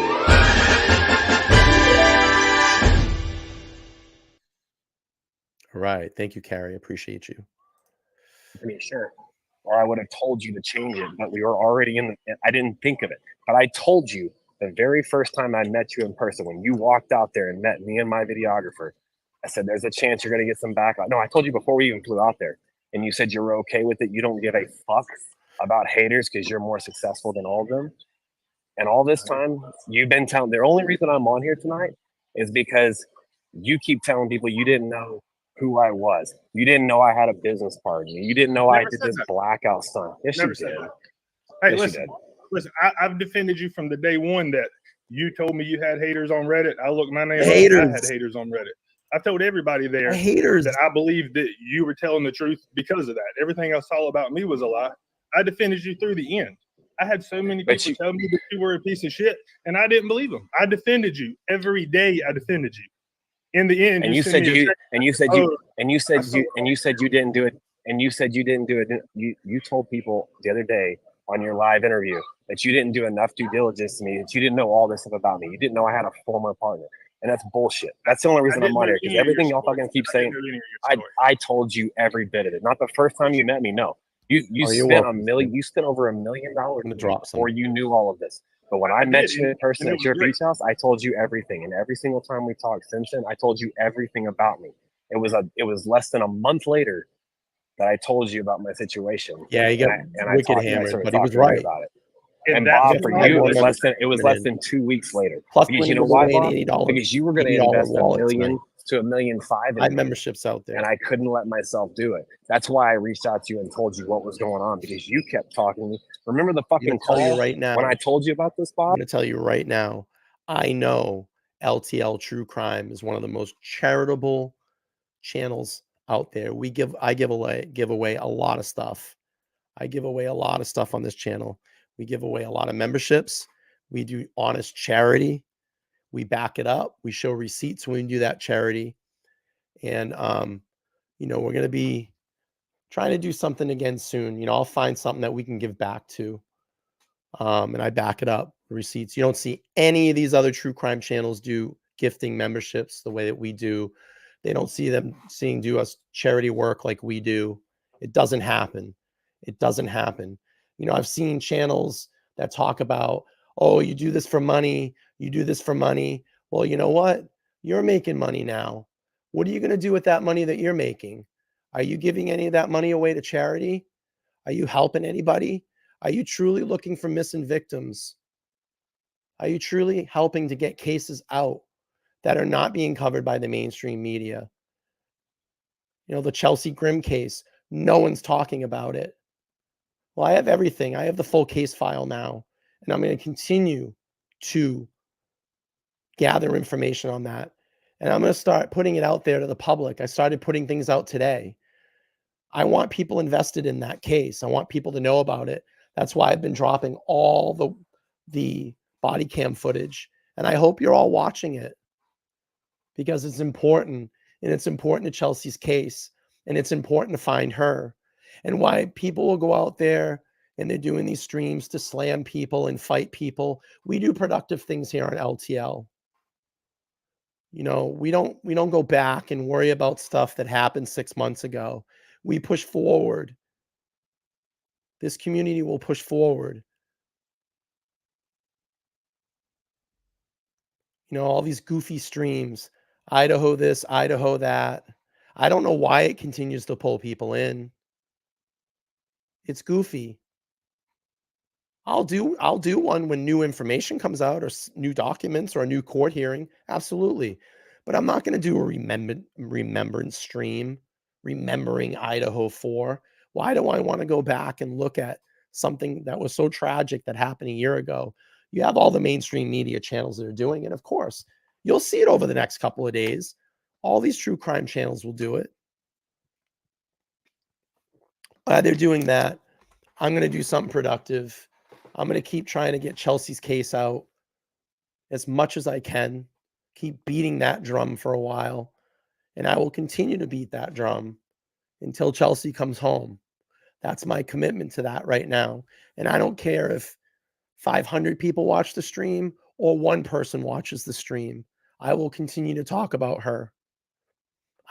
There's a lot of stuff that's going on that I've read through that 55-page case file, and it's probably going to get bigger, and I will inquire to get more of it because it's still an active investigation. But there's a lot of things in there that don't add up. And I'm going to start putting that information out there because I have to start looking at this like a journalist to get that information out there. I don't care for the backlash. It needs to be put out there. People need to speak up, and people need to start being transparent because we fucking need to find out where Chelsea is, and we need to bring Chelsea home. And my friends, I know I'm preaching about another case right now that may not interest maybe half of the people that are watching, but this young lady is missing, and she essentially disappeared in Arizona, and something is not right. And I'm starting to figure out a lot of things. I think a lot of things that are being overlooked. And I am really having a deep struggle right now. I have one more video to release, one more body cam video to release that I have from that case file. And I'm really having a struggle right now if I should release it because it's going to blow everything wide open. And it's going to make people really think what is going on here. And it blew me back so much when I listened to it. And then I started reading the case file. This potential lead needs to be looked into. I think that there's something there. And I've been doing a lot of connecting the dots. Now, my friends, I could be wrong. I'm not an investigator. I don't have those credentials. And I could be wrong. But in my opinion, it's a very strong lead and it needs to be looked into because a lot of those little branches are pushing in that direction. But I think there needs to be a lot of transparency in that case because we're not getting it. Excuse me. I'm very concerned for Chelsea. And I do believe that she's still alive. But we need to find her and bring her home. And people need to start being very transparent about it. And I'm really not caring about what the public is saying or anybody that's connected to the case is saying. If I need to put the information out there, I will, because the information I have is public. You can put it out there. I have the right to do that. And if everybody, wants to know for themselves, it's easy. It's a Freedom of Information Act. You can pay for it and get it. That's how much I care about this case, because no fucking person's talking about it. And no mainstream media people are talking about it. The last time it was talked about was almost 3 weeks ago in the mainstream media. And if I have to continue to talk about it and wake up that mainstream media again, because maybe my little platform can't get the reach that they can, I will keep talking about this and I will put that information out there and I will show the body cam footage. Something's not right. Something happened to that young lady. And we need to find her. All right, let me give my voice a rest here for a second. Tsunami, 6-month membership, said, please like and share LTL only cams.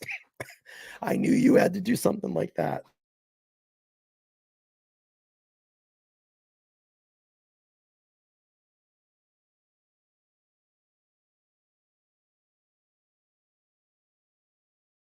Carrie H with the $4.99. Thank you so much. Another $4.99 from Carrie. Thank you, Carrie. SJ Howard says, I'm all for finding her. What is she doesn't come home? Feel SJ Howard says, I'm all in for finding her, but what is she doesn't want to come home? I feel she's alive too. That may be true. That may be true. And I can't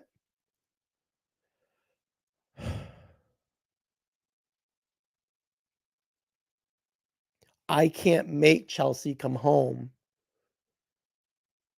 But maybe she's watching these videos. And I've said it all along. 774-855-9400.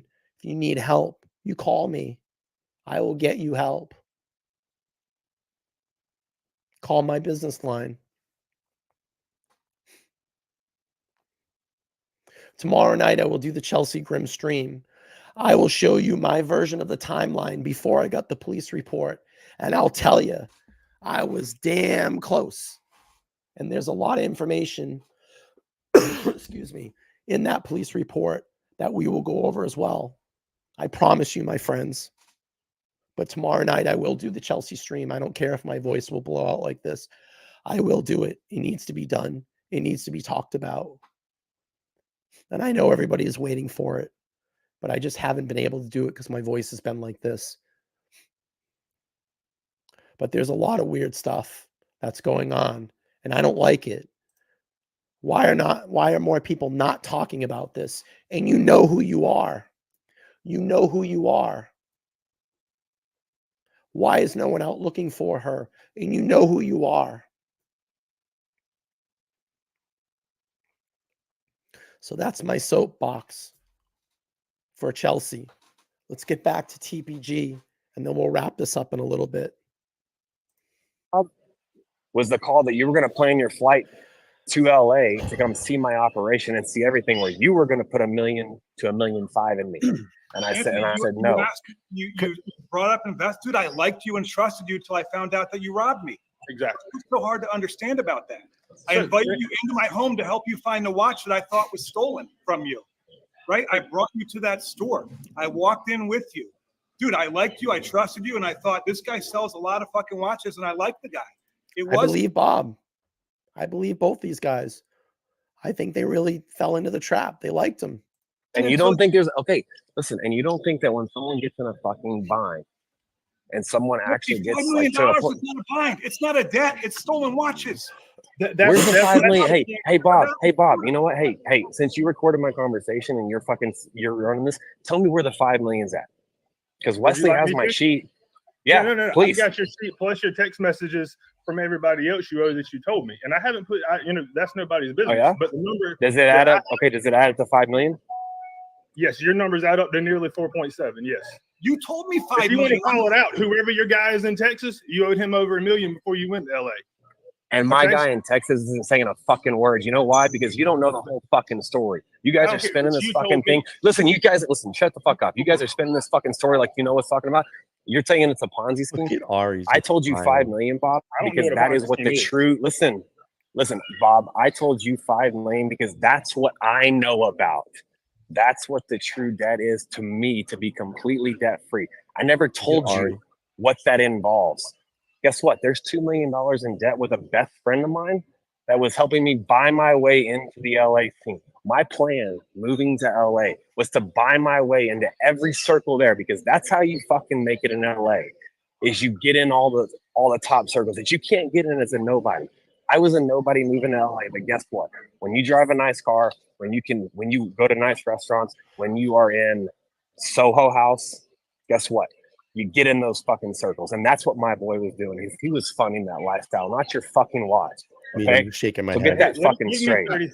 Can I touch on 30 seconds? And if you want to cuss, I'll get you a first class flight. But we'll be cool about it. Funny thing is, he's going to get on a first class flight. It's kind of funny.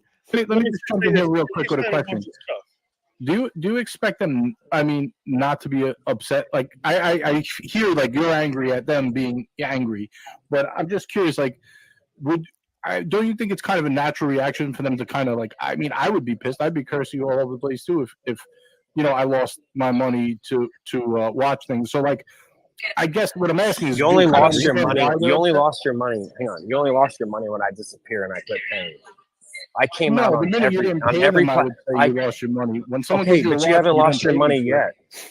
Yeah, but you haven't lost your money yet. So Oh, I he's been there disappear and quit before. paying No, people. I mean, I I've been disagree with doing that. what I If- can to pay If you for. make a Okay, deal well, to didn't sell a watch disagree. and you sell the watch, they should get the money. Coming, the JJ, moment's can I have coming. serious Sure. Sorry, go ahead. Get in I there. just want to say a couple things.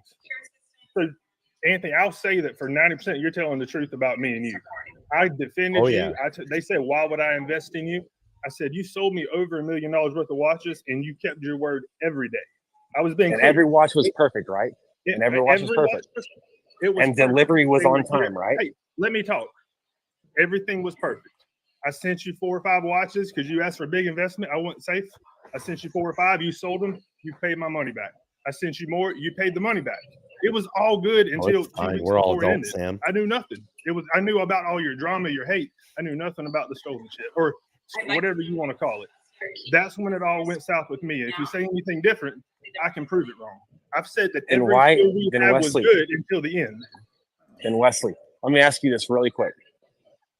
If you were never interested, when I told you everything, if you were never interested in really helping me, why did you ask for a list of everyone I owed money? You think I would have ever sent that list? Listen, hang on. No, for real. You think I would have willing to ever help. sent that list? No, you weren't. Dude, I was listen. willing to help until you lied to Z on the very last day. And he can Lied show to you Z about screenshots what? to prove it. You sold some bullshit watch for 30 grand that was mine, and he was supposed to pay me that morning in person at my office. I talked to you the night before. Listen, no, Wesley, I've got the fucking conversation. You know what? There's no proof because we don't have it. I talked to you the night before, and you told me if I can sell watches, it was a Thursday evening. You told me if I can sell watches of yours over the next week, I can allocate that money towards paying debt that I have, and I can put it towards you because you said you were going to be the last one I paid. That's what I fucking did. No, so Okay, that's not going I towards sold you, them. that's Listen, paying everybody else. dude, Wesley, you told me sell whatever you can. I want to see what you're capable of. Sell everything of mine you can, and you can allocate that money towards paying debt to other people and put it towards my debt. I sold $400,000 worth of watches of yours in 3 days, and I took one of have those the watches. screenshot. I've got the screenshot where we said you could take the profits and pay your debtors back. The profits. I'm in the whole I million. told I'm you, not going listen, 1.5 million. Wesley, I told you, I was like, I asked you, dude, I asked you personally. I was like, if I can sell several pieces, can I pay some people off with this money and just put that debt towards what I owe you? Then when we come full time with you, I want to ask you one question. Do you think the reason people lost faith in you is because you started like the video series, like how you were gonna the road to redemption, right, to pay it back, and then like you kind of stopped doing it after the 5th day? Do you think that was a signal to like the internet? Like, do you think I care about a bunch of fucking haters that I have didn't never ask you if spent you any care. money I'm with asking me? you if Okay, you but I'm did. answering. Okay, give me a second. Let me answer your question. Give I'm me a asking second. if you. I didn't ask you if you care. I asked you if you think that's the reason people lost faith in you. That's what I asked. Who lost faith in me? now. A bunch Well, of people just that have like the nothing to do. general So audience you let- were speaking to online. You right? You said you have haters, Anthony. Like the haters always come after The me. haters, right? Exactly. Yeah, The you haters said that are it after you. yourself. You just said it 10 minutes ago when this conversation started. And you Let me ask you a always, question. You Hey, let me always ask you guys a play question. victim in Let me everything, ask- man. I'm a And fake that's man. what Let you me- do to people. No, let me ask you guys a question. $5 million in debt. You have Right. 2 people. You have 2 people here on your screen. I owe Wesley $1 million. I owe Bob $194,650. Right. I forget. Maybe I got the last part wrong, but it's 100. Let's just call it 195,000. Okay. Guess what? Bob and Wesley are here live. And I got my Stone Cold Steve Austin shirt on. Let me get a hell yeah. I have my Stone Cold Steve Austin. It's so good. Austin 316 says I just whipped your ass. Right. Where's the other 4 million coming worth of people? Well, Probably if don't they want to had be in money, the I probably public wouldn't be eye. flying They probably around don't want to be in the public eye, right? I mean, I don't know. You didn't say No, who they want to get no. Yeah. They I tried getting in there and I couldn't. I think I hit it up again. It's want to coming. get paid because they're not out here making a fucking. They're not out here making a fucking fuss, Here it trying to comes. shame me and ruin every chance I have of making money. I started doing the day. Let's hang on. I started Look at me. doing the daily What thing the fuck? because I truly had every fucking intention. I So still why have did you every stop? intention of paying. because every fucking thing I touch, every person I touch gets saturated by all these That's fucking your haters. fault. I went to Cooch. That's your fault, Anthony, and that's the Thank problem. you. don't own Thank up you, to Brian, your for pointing that out. Anthony, you just texted my ops manager and said to meet him tomorrow at 1 p.m. at the restaurant you had lunch on the Coming. first day. Don't be late. Come along. Yeah, wrong with you, I man? did. I mean, I think I would make a fuss So if let's it was talk. $1 million, right? I mean, I would make a Oh fuss. yeah, 100%. You don't think these guys deserve to make a fuss? And I mean, like, I have no dog in this fight. I'm just, You know what, Wesley? I it texted you that. baffles I me texted how him you that 'cause I don't was have any fucking with empathy y'all. for these guys that owe this. You That can't you owe fuck this with money me, to. Anthony. If you want to fuck with me, I'll buy the flight. I mean, The problem is, listen, the problem is all you guys are talking about this shit, like what's he gonna do, blah blah blah. What do you want? Like Wesley and Bob, I want to know what you really want. You want me to end up in prison? Because guess what? I've already told us. Now this is someone leveraging people. This is like I don't know if it's like strong. I don't know if that's strong arming people. What is he doing here? It's like manipulation. If you send me to prison, you're never going to get your money. That's like leveraging. I don't think it's strong arming. It's strong. Let's look at the definition of strong arming. I might be wrong on that. Strong arming. Let's see. Let's see. Oh, it's force of violence. So it's not that. I forget the word for it. Yeah, not like bullying. There's a criminal word for it. I forget what it's called. I mean, it's definitely like manipulation. But that's it's not strong arming. There's a word for it. Yeah, gaslighting. Yeah, but there's a criminal word for it. I forget what it's called. But it's like if you put me in prison, you're never gonna get your money. It's essentially what he starts saying. So it puts them at a disadvantage because if they call the police, he goes to prison. He's not going to be able to be out there and work to make their money back. Yeah. Blackmail. That's it. Thank you. That's the term I'm looking like blackmailing you. Yeah. Extortion. Yeah. Those are the words I'm looking for. Like extortion, blackmail. Exactly. To my last video that you guys have enough money that if I disappear, you're not gonna fucking lose. You're not Bob. You're not gonna quit. See, look at You're look not at gonna me. move out of your house, Wesley. You're not gonna quit doing what you do. You're fucking fine. But guess what? There's other people out there that I'm trying to fix the mess that I'm in. And you know what, Wesley? The only reason I'm on here is because, dude, you fucking have been texting me for 2 months saying you were gonna sell all this stuff. I've opened up to. I've told you everything. Intimidation of a witness. Mostly Absolutely, everything, Mary. And I've been I clear about confided in This you, is- and I gave you. Definitely can tell you this is probably going to be in the case file. I may be in the criminal case file. They might. Oh my God! What if I get subpoenaed? And I'm part of the TPG. Oh my God! They may subpoena me and JJ. We're part of the criminal case. That'd be unbelievable. I'd laugh my ass off if I have to go in court and face this guy. I'd laugh. Every key to everything I had in this industry, and don't fucking tell me you don't. In your other video, don't fucking tell me all these guys. Nobody put you in your fucking WhatsApp groups. I'll go. I did. I was the only one that put you in WhatsApp groups. You put me in 4. So you for a I million. put you in bucks, 4, and then in LA, I'd have to go to California. I put you in Sounds 4. good, right? I put you in 4. Yeah, I put you in 4 WhatsApp chats, and now you have $6.5 million, and you can buy anything you fucking want in any industry. And you've been vetted by every fucking major dealer because I vouch for you. If you think your word goes Get up, far, Ari. you're full of shit. Get And me if you on can the- justify that I can sleep good at night because you stole $1 million from me, so I should just let it go, then you're wasting your time talking to us. That's Wesley, bullshit. I flew out to your fucking home and You to did. your store, and You I did. told you I'm here. I booked a one-way ticket to come work road- for you and Jason road trip. and do whatever you fucking wanted. I walked through your store and I told you everything I fucking know. Bring the cheese it. And I told you I can make you, Hey, I we're can bringing blow this up. We can keep it as private as possible. It's going to look like your operation, and I can run the back end. And you gave me every sense of hope that that's what you were going to do. And then the very next day, I know, you told me that's you got a call pissed from me the off. FBI. Listen, the very next day you told me you got a call from the FBI, and so you had to cut ties. And that's bullshit because I have a friend at the FBI, and my name is not even on their fucking radar. Even after y'all called him. Hey, I guarantee you they're watching now, Anthony. And you flew in on a Thursday. Good. Friday morning, I got in my car and left because you were nothing but talk. It was all show. It was smoke. You were trying to con me in person like you did over the phone for 2 months. It's been You very think I clear. was trying? You think I was trying to con you in person? Yes. When I was sitting in your office, I sold $150,000. This is so good for like the record. I'm telling you right now. This is so good for the record. They have him talking, and he's on video when it's public. The watches, and I gave them your wire information. How was I trying to fucking con you? Bullshit. Absolutely bullshit. You sold Really? one watch for my wire information. One. And the FBI has those transactions, to be clear, the ones that are not looking at you. So the meteorite Daytona, and the John Bro, Mayer. we just called them out. The FBI has those transactions. Ooh. Right, Daytona and the John. Look at Ari just sipping his drink. Ready? Watch this. And the FBI has those transactions, to be clear, the ones that are not looking at you. So the meteorite Daytona, and the John Mayer Daytona that were $205,000 that I sent you a wire for immediately. Exactly. Yeah, you paid me that. You said you gave them, and you didn't do that at my office. You did that the week prior on Monday.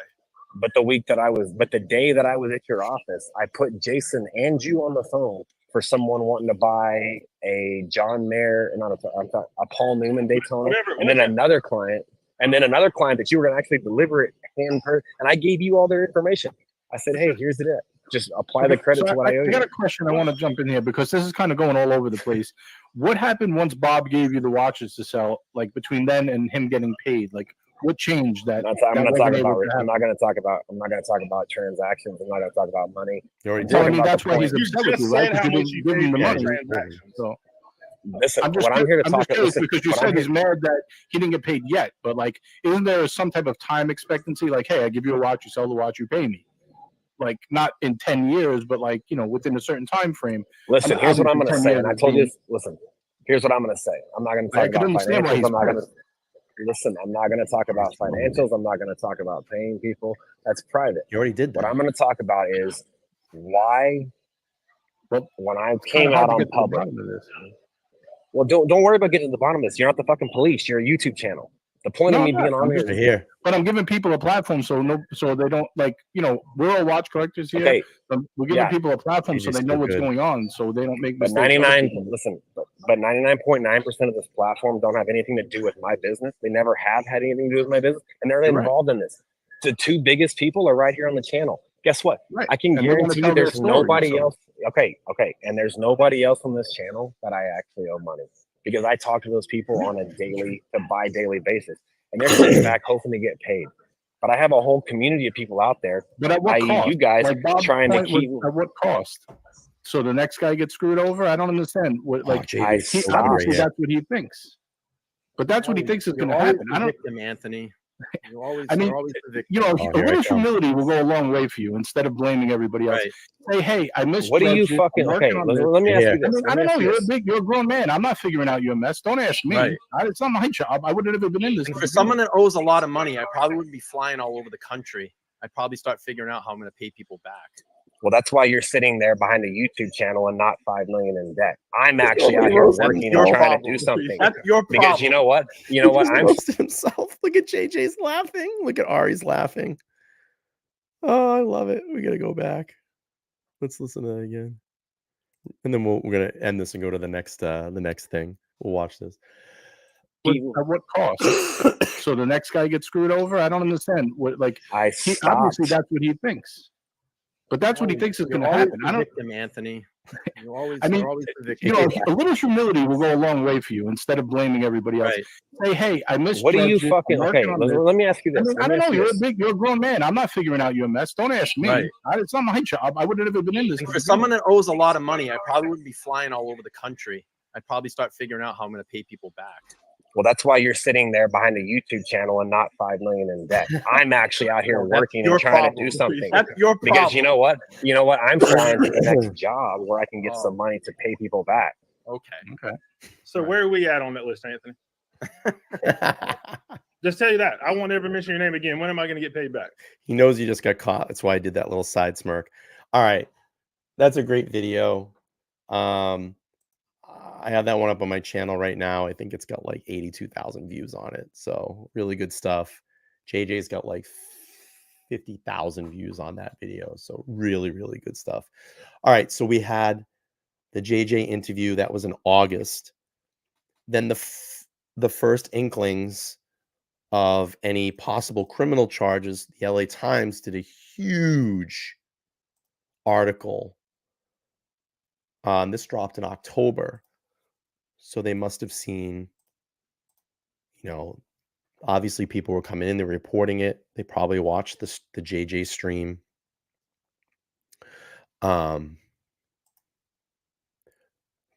They trusted a Beverly Hills watch dealer, and then their luxury timepieces vanished. And this goes into great detail of everything that happened. They talk about all the people, well, most of the people that would go on record and talk about what their specific situation was in all of this big scheme, this scam. And having Anthony actually on record quoting from his rock bottom stream. I mean, it goes on and on and on and on. It's a long article. It goes into everything. And I kind of knew when this dropped that it was only going to be a matter of time when this all caught up with him.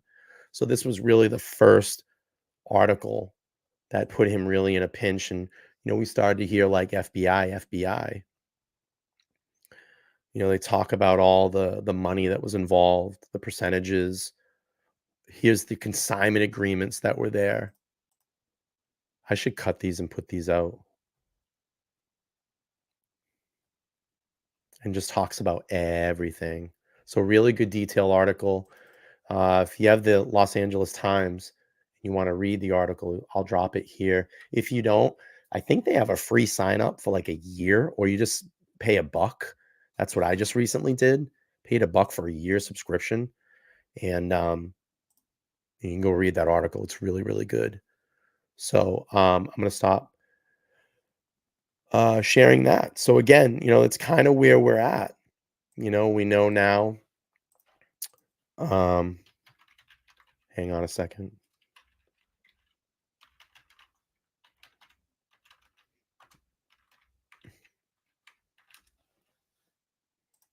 If you go to the Department of Justice, and this is really bad. If you're on the DOJ website, you're in a lot of trouble. DOJ reported this is a press release from the DOJ. Founder of Beverly Hills Timepiece Gentleman Consignment Store charged with conning victims in luxury watch Ponzi scheme. A Los Angeles man was previously operated a business in what known as a Timepiece Gentleman, appeared in court this Thursday afternoon as arrested Tuesday by FBI agents, dude, on charges defrauding customers of his luxury consignment business. The complaint alleges that Farah defrauded victims beginning in late 2022 until the summer of 2023, when he promised customers that he would sell their luxury watch on consignment rather than remitting the funds back, paying them back to customers less commission. He kept the proceeds for himself. Farah lived in luxury rental properties, as well as known as driving Lamborghinis and Ducati motorcycles. He traveled frequently to and engaged in gambling in Las Vegas, according to the complaint. Farah included victims into wiring funds. That's the big one there. And for purchase of luxury watches, instead of purchasing it upon agreement, he would sell them a different watch. The complaint alleges. In one case, a victim received a Rolex from Farah in lieu of money owed. So we knew he didn't have the money because he spent it, but he would say, hey, I don't have your money, but take this $20,000 watch to cover that money I may owe you.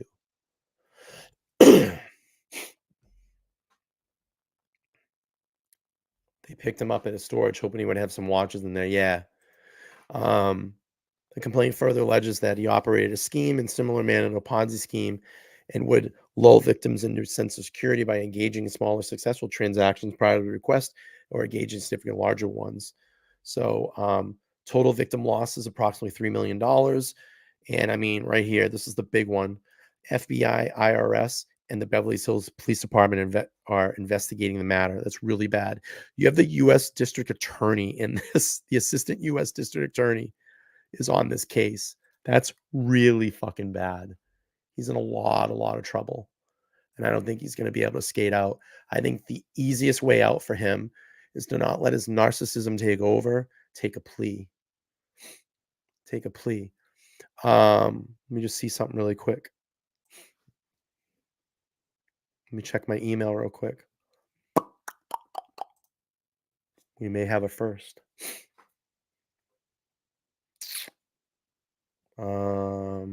Carrie, didn't get that email. Oh, hang on. Oh, I do have it. Oh my God. Okay, that's not it. Hang on one second. I think we might have something that we can break here on the. Oh, that's not. What am I looking at? What am I looking at? It's a records request. It's not the affidavit. Oh, wait, hang on. I think I got something here. Oh my God. We have a first. Wah, wah, wah. Breaking news. I know no one has this on their channel. Oh, look at this. It's the criminal complaint. Thank you, Lady Law. Thank you so much. I appreciate that. So tonight, here's some breaking news, because I'm sure that no one has seen this, but we can go through. Of course, I have no voice. We have the criminal complaint on Sir Anthony Farah. So you've all come here for good stuff. We'll release it tonight. Oh, God. I don't even know if oh my God, there's 21 pages. I don't even know if I have the voice for this. Check this out. Lady Law, thank you so much. I owe you some something, some coffee or something. I'll figure something out. All right, folks. Filed November 6th. Holy schmolies. Good stuff. Lady Law. Ba, ba, ba, ba, ba. See, this is why everybody needs to come over to LTL True Crime Podcast. We have people that look out for us. And let's do this. Let's do this. I think we need to add some blue. We're going to add some blue. We're going to add some blue in the chat. Boom. New moderator. New moderator. Wow. I should have opened this like an hour ago. I don't think I'm going to have all the voice to do this. Special Agent FBI have been so employed. It's going to go into the background of the agent. Purpose of the affidavit. This affidavit support the application for a warrant to search Farah as described in the attachment, and Farah storage unit described in attachment A. Oh my God. Lady Law, I love you. Wow. Good stuff. And no one wanted to come watch this stream tonight. Look at this. We get to do this at 10:30. Wow. This is pretty cool. Let's see. It talks about probable cause. Farah founding company, the Gentleman Timepiece in Texas, 2017. Farah used the company to connect purchasers with seller of high-end watches. I have no voice to do this tonight.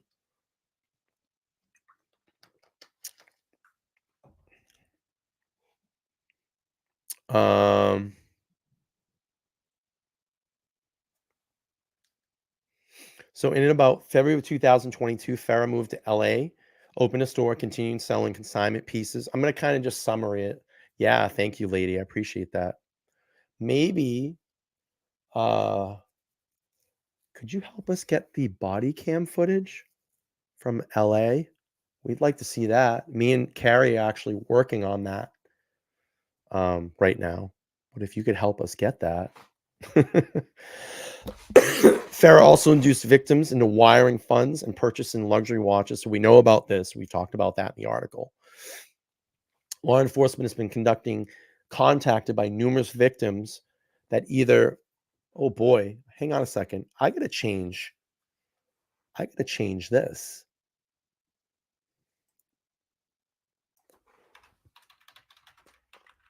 Hang on a second.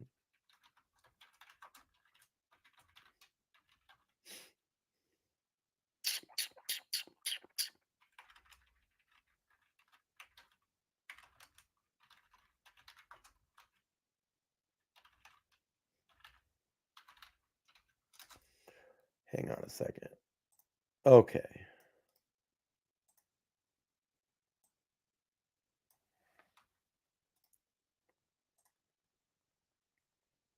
I should have opened this about an hour ago. Good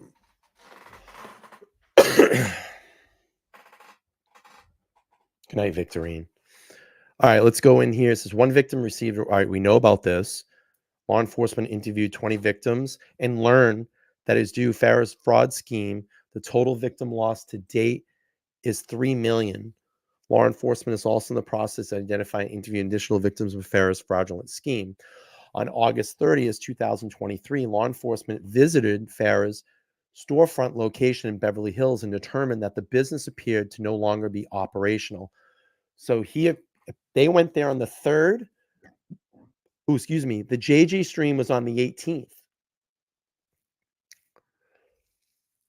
Building security relayed to law enforcement that no one had been in the TPG suite for the past week, and the doorbell camera was ripped off around the same time.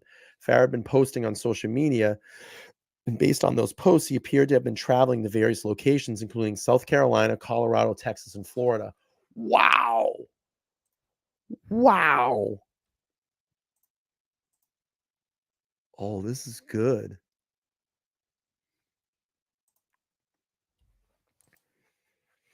Cell site information for cellular. Oh my God. They took his cast information. Cell site information for cellular telephone subscribed to Timepiece Gentleman is to be used by Farah. Indicated that Farah was recently traveling frequently, including between California, Texas, Colorado, Arizona, and Nevada. Oh. While traveling to those victims' various locations, they also recently, as October 6, 2023, Farah continues to advertise watches for sale on a social media platform. That is the New York Times article dropped in 2023. Farah operates a fraudulent scheme that includes victims to part with funds of luxury watches. Based on the investigation to date, Farah appears to be operating a fraudulent scheme where he would take positions of luxury watches on behalf of victims, agree to sell. Let me ask you a question. Has anybody in here seen this affidavit yet? Yes or no? Because probably what I'm going to do is tomorrow, I'm just going to skim through it tonight, but I'm going to do a true affidavit stream tomorrow where I read through it. We'll do the whole thing tomorrow because I know this is at the back end of the stream. Reddit, maybe. I don't know. I don't know if Reddit's got it. Let me look real quick because my voice is going out, and maybe I'm going to come back tomorrow morning and do this. Let's see. But I haven't heard of anybody getting it yet. I don't see anything on Reddit.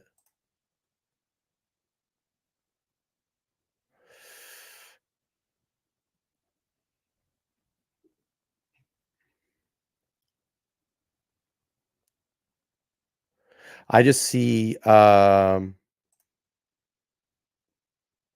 don't see the affidavit out there. I just see a post on Reddit about the affidavit.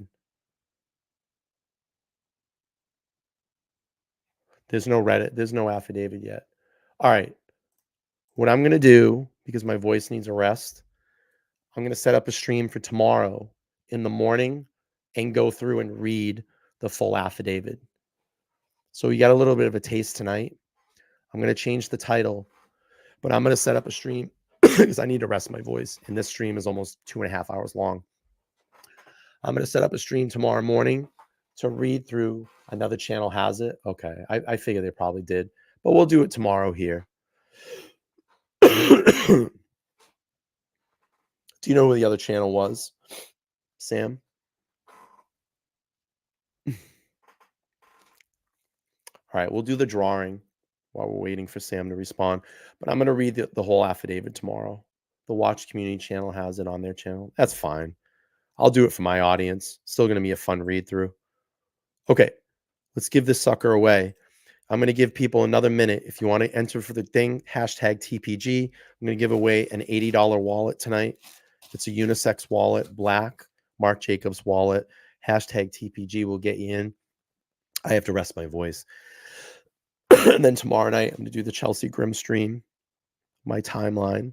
And then we're going to do probably this week the full police report. I've redacted information in that because there's a lot of personal stuff in there. I just don't think they need to be out there. But get your entries in, and then we're going to do this. We'll do this. I'll give everybody like 2 minutes.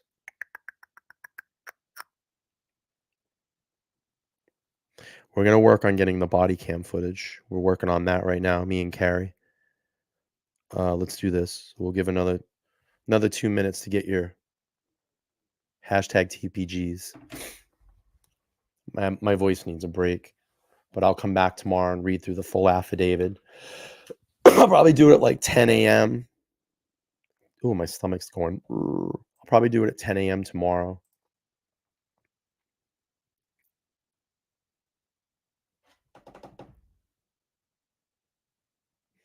Yeah, Carrie, I'll get you the affidavit tomorrow. I know you need that for the records request.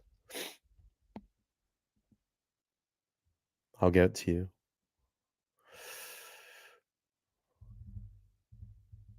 You get another minute. Yeah, I want to see the so LAPD assisted. Well, Beverly Hills, I think that's LAPD anyway. They assisted in the arrest. I'm sure they have body cam footage of that because they were there with the FBI and the IRS. I don't think the IRS was there, but the FBI definitely was there. I know FBI is probably not going to give up federal body cam if they had them, but I know LAPD would be there. Yeah, we're trying to elevate the channel. You know, I get it. There's people that want to watch garbage streams and people that want to watch people get bullied, and that's just not what we do. You know, we do really good. Oh, they do have body cam? All right. Well, we're going to try to get it. I don't know how we're going to be able to get it, but we're going to try.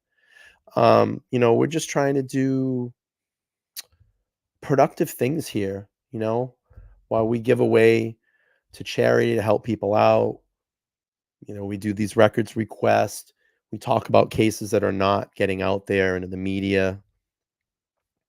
And we do productive things here. So, you know, while people want to swim in garbage and do all that stuff, that's their prerogative. But we're going to do positive things here on TPG. I said TPG. On LTLTCP. LTLTCP. That's pretty cool. So we'll continue to do. Oh, I totally going to rat on everybody. All right. 2 minutes is up. That's it. If you don't want it, too bad. I'm going to roll the dice here. Who's going to get the wallet tonight? Here we go. 1, 2, 3.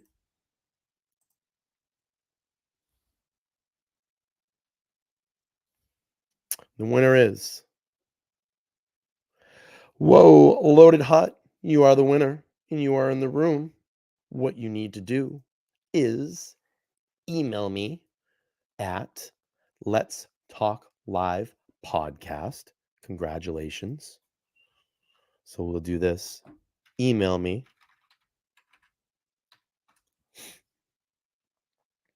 My email address will come up. You're going to email me. In your subject, put contest. Let me know who you are. And then I will do something to vet. It's a very easy process to do. I will get you vetted. And once we vet you, or once I vet you, I just need an address this needs to be sent at, and I'll get it sent out to you. So congratulations on the wallet. It is yours.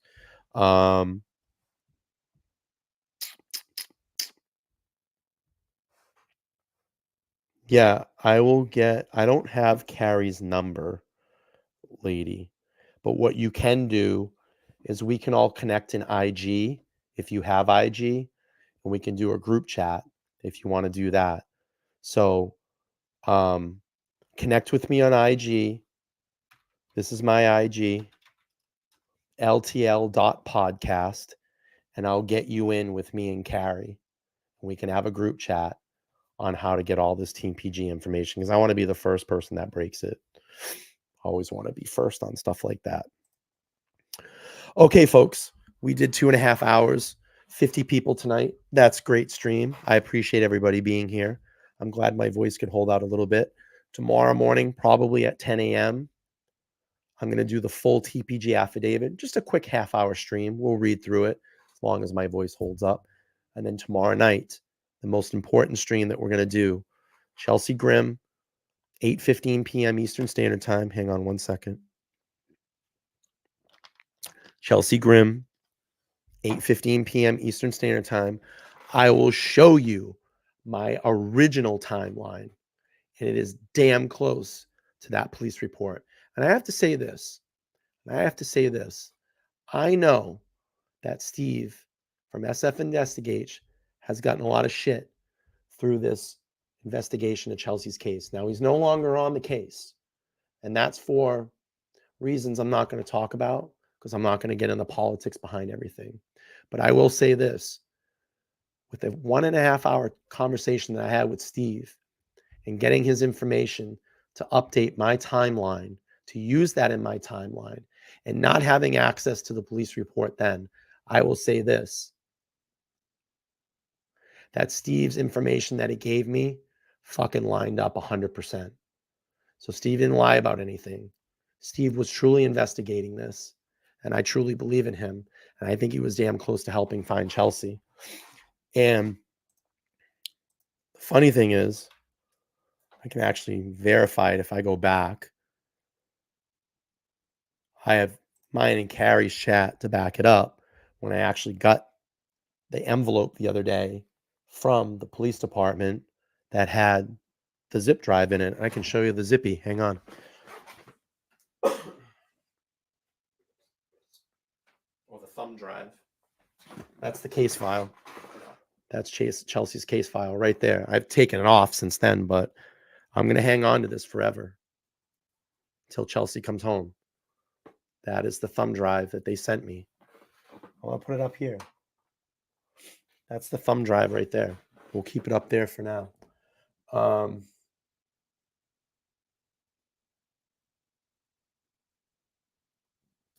So that's going to be it. I'm gonna lock this one up. Loaded, thank you so much for the email. Thank you everybody for being here. I'm gonna get some rest. I'm gonna work on a thumbnail for tomorrow morning, and then the most important stream is that Chelsea stream tomorrow. And I'm gonna show you my original timeline, and then probably down the line, excuse me, probably down the line, I'm going to show the full police report and show it and get it out there public. All right. That's the link for tomorrow's stream at 8:15 p.m. Tomorrow morning, 10 a.m. It's probably going to be 10 a.m. or 10:30. I'll go through the full TPG affidavit. We will read it as long as my voice can hold up. Listen, I appreciate everybody being here. I'm so glad to be back. I know it's been a struggle. I just want to stream and I want to get back to doing what I really enjoy and I really love doing. Again, before I close up shop, I'm not going to do an Idaho review stream. I think it's tasteless. I think it's classless. We don't need to go there. We need to go forward. And I'm not going to get involved in all that crap. If some new information comes up in that case, of course I'll talk about it. But I don't want to build my channel off Idaho. I know you all enjoy that stuff. I just don't see any meaning behind it to go back and look. We've done that. We've gone back and looked. And everybody's going to go back and just do the same crap. Oh, it's been 1 year. We need to remember. I get it. I love the victims. I respect it. But we don't need to keep drumming that up. We don't need to keep shoveling that shit up and keep dumping it over and over and over again. It's just bad. It's bad news. It's bad karma. Let's just move forward. Let's think to the future. Let's get this guy, if he is responsible, put behind bars for the rest of his life. You know who I'm talking about. You know, if you choose to do those streams, whatever. It's your own channel. Do it. If you need that adrenaline rush for 300 people to be in your chat and 5,000 views on your video, good for you. But I know here on LTL, we're going to keep pushing forward.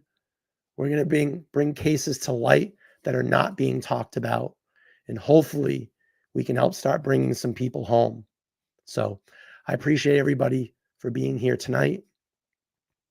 I appreciate everybody for dealing with my voice. I will be back tomorrow and we'll do some other great streams. Thank you all for being here. Everybody have a blessed night, and I'll see you all soon. Take care.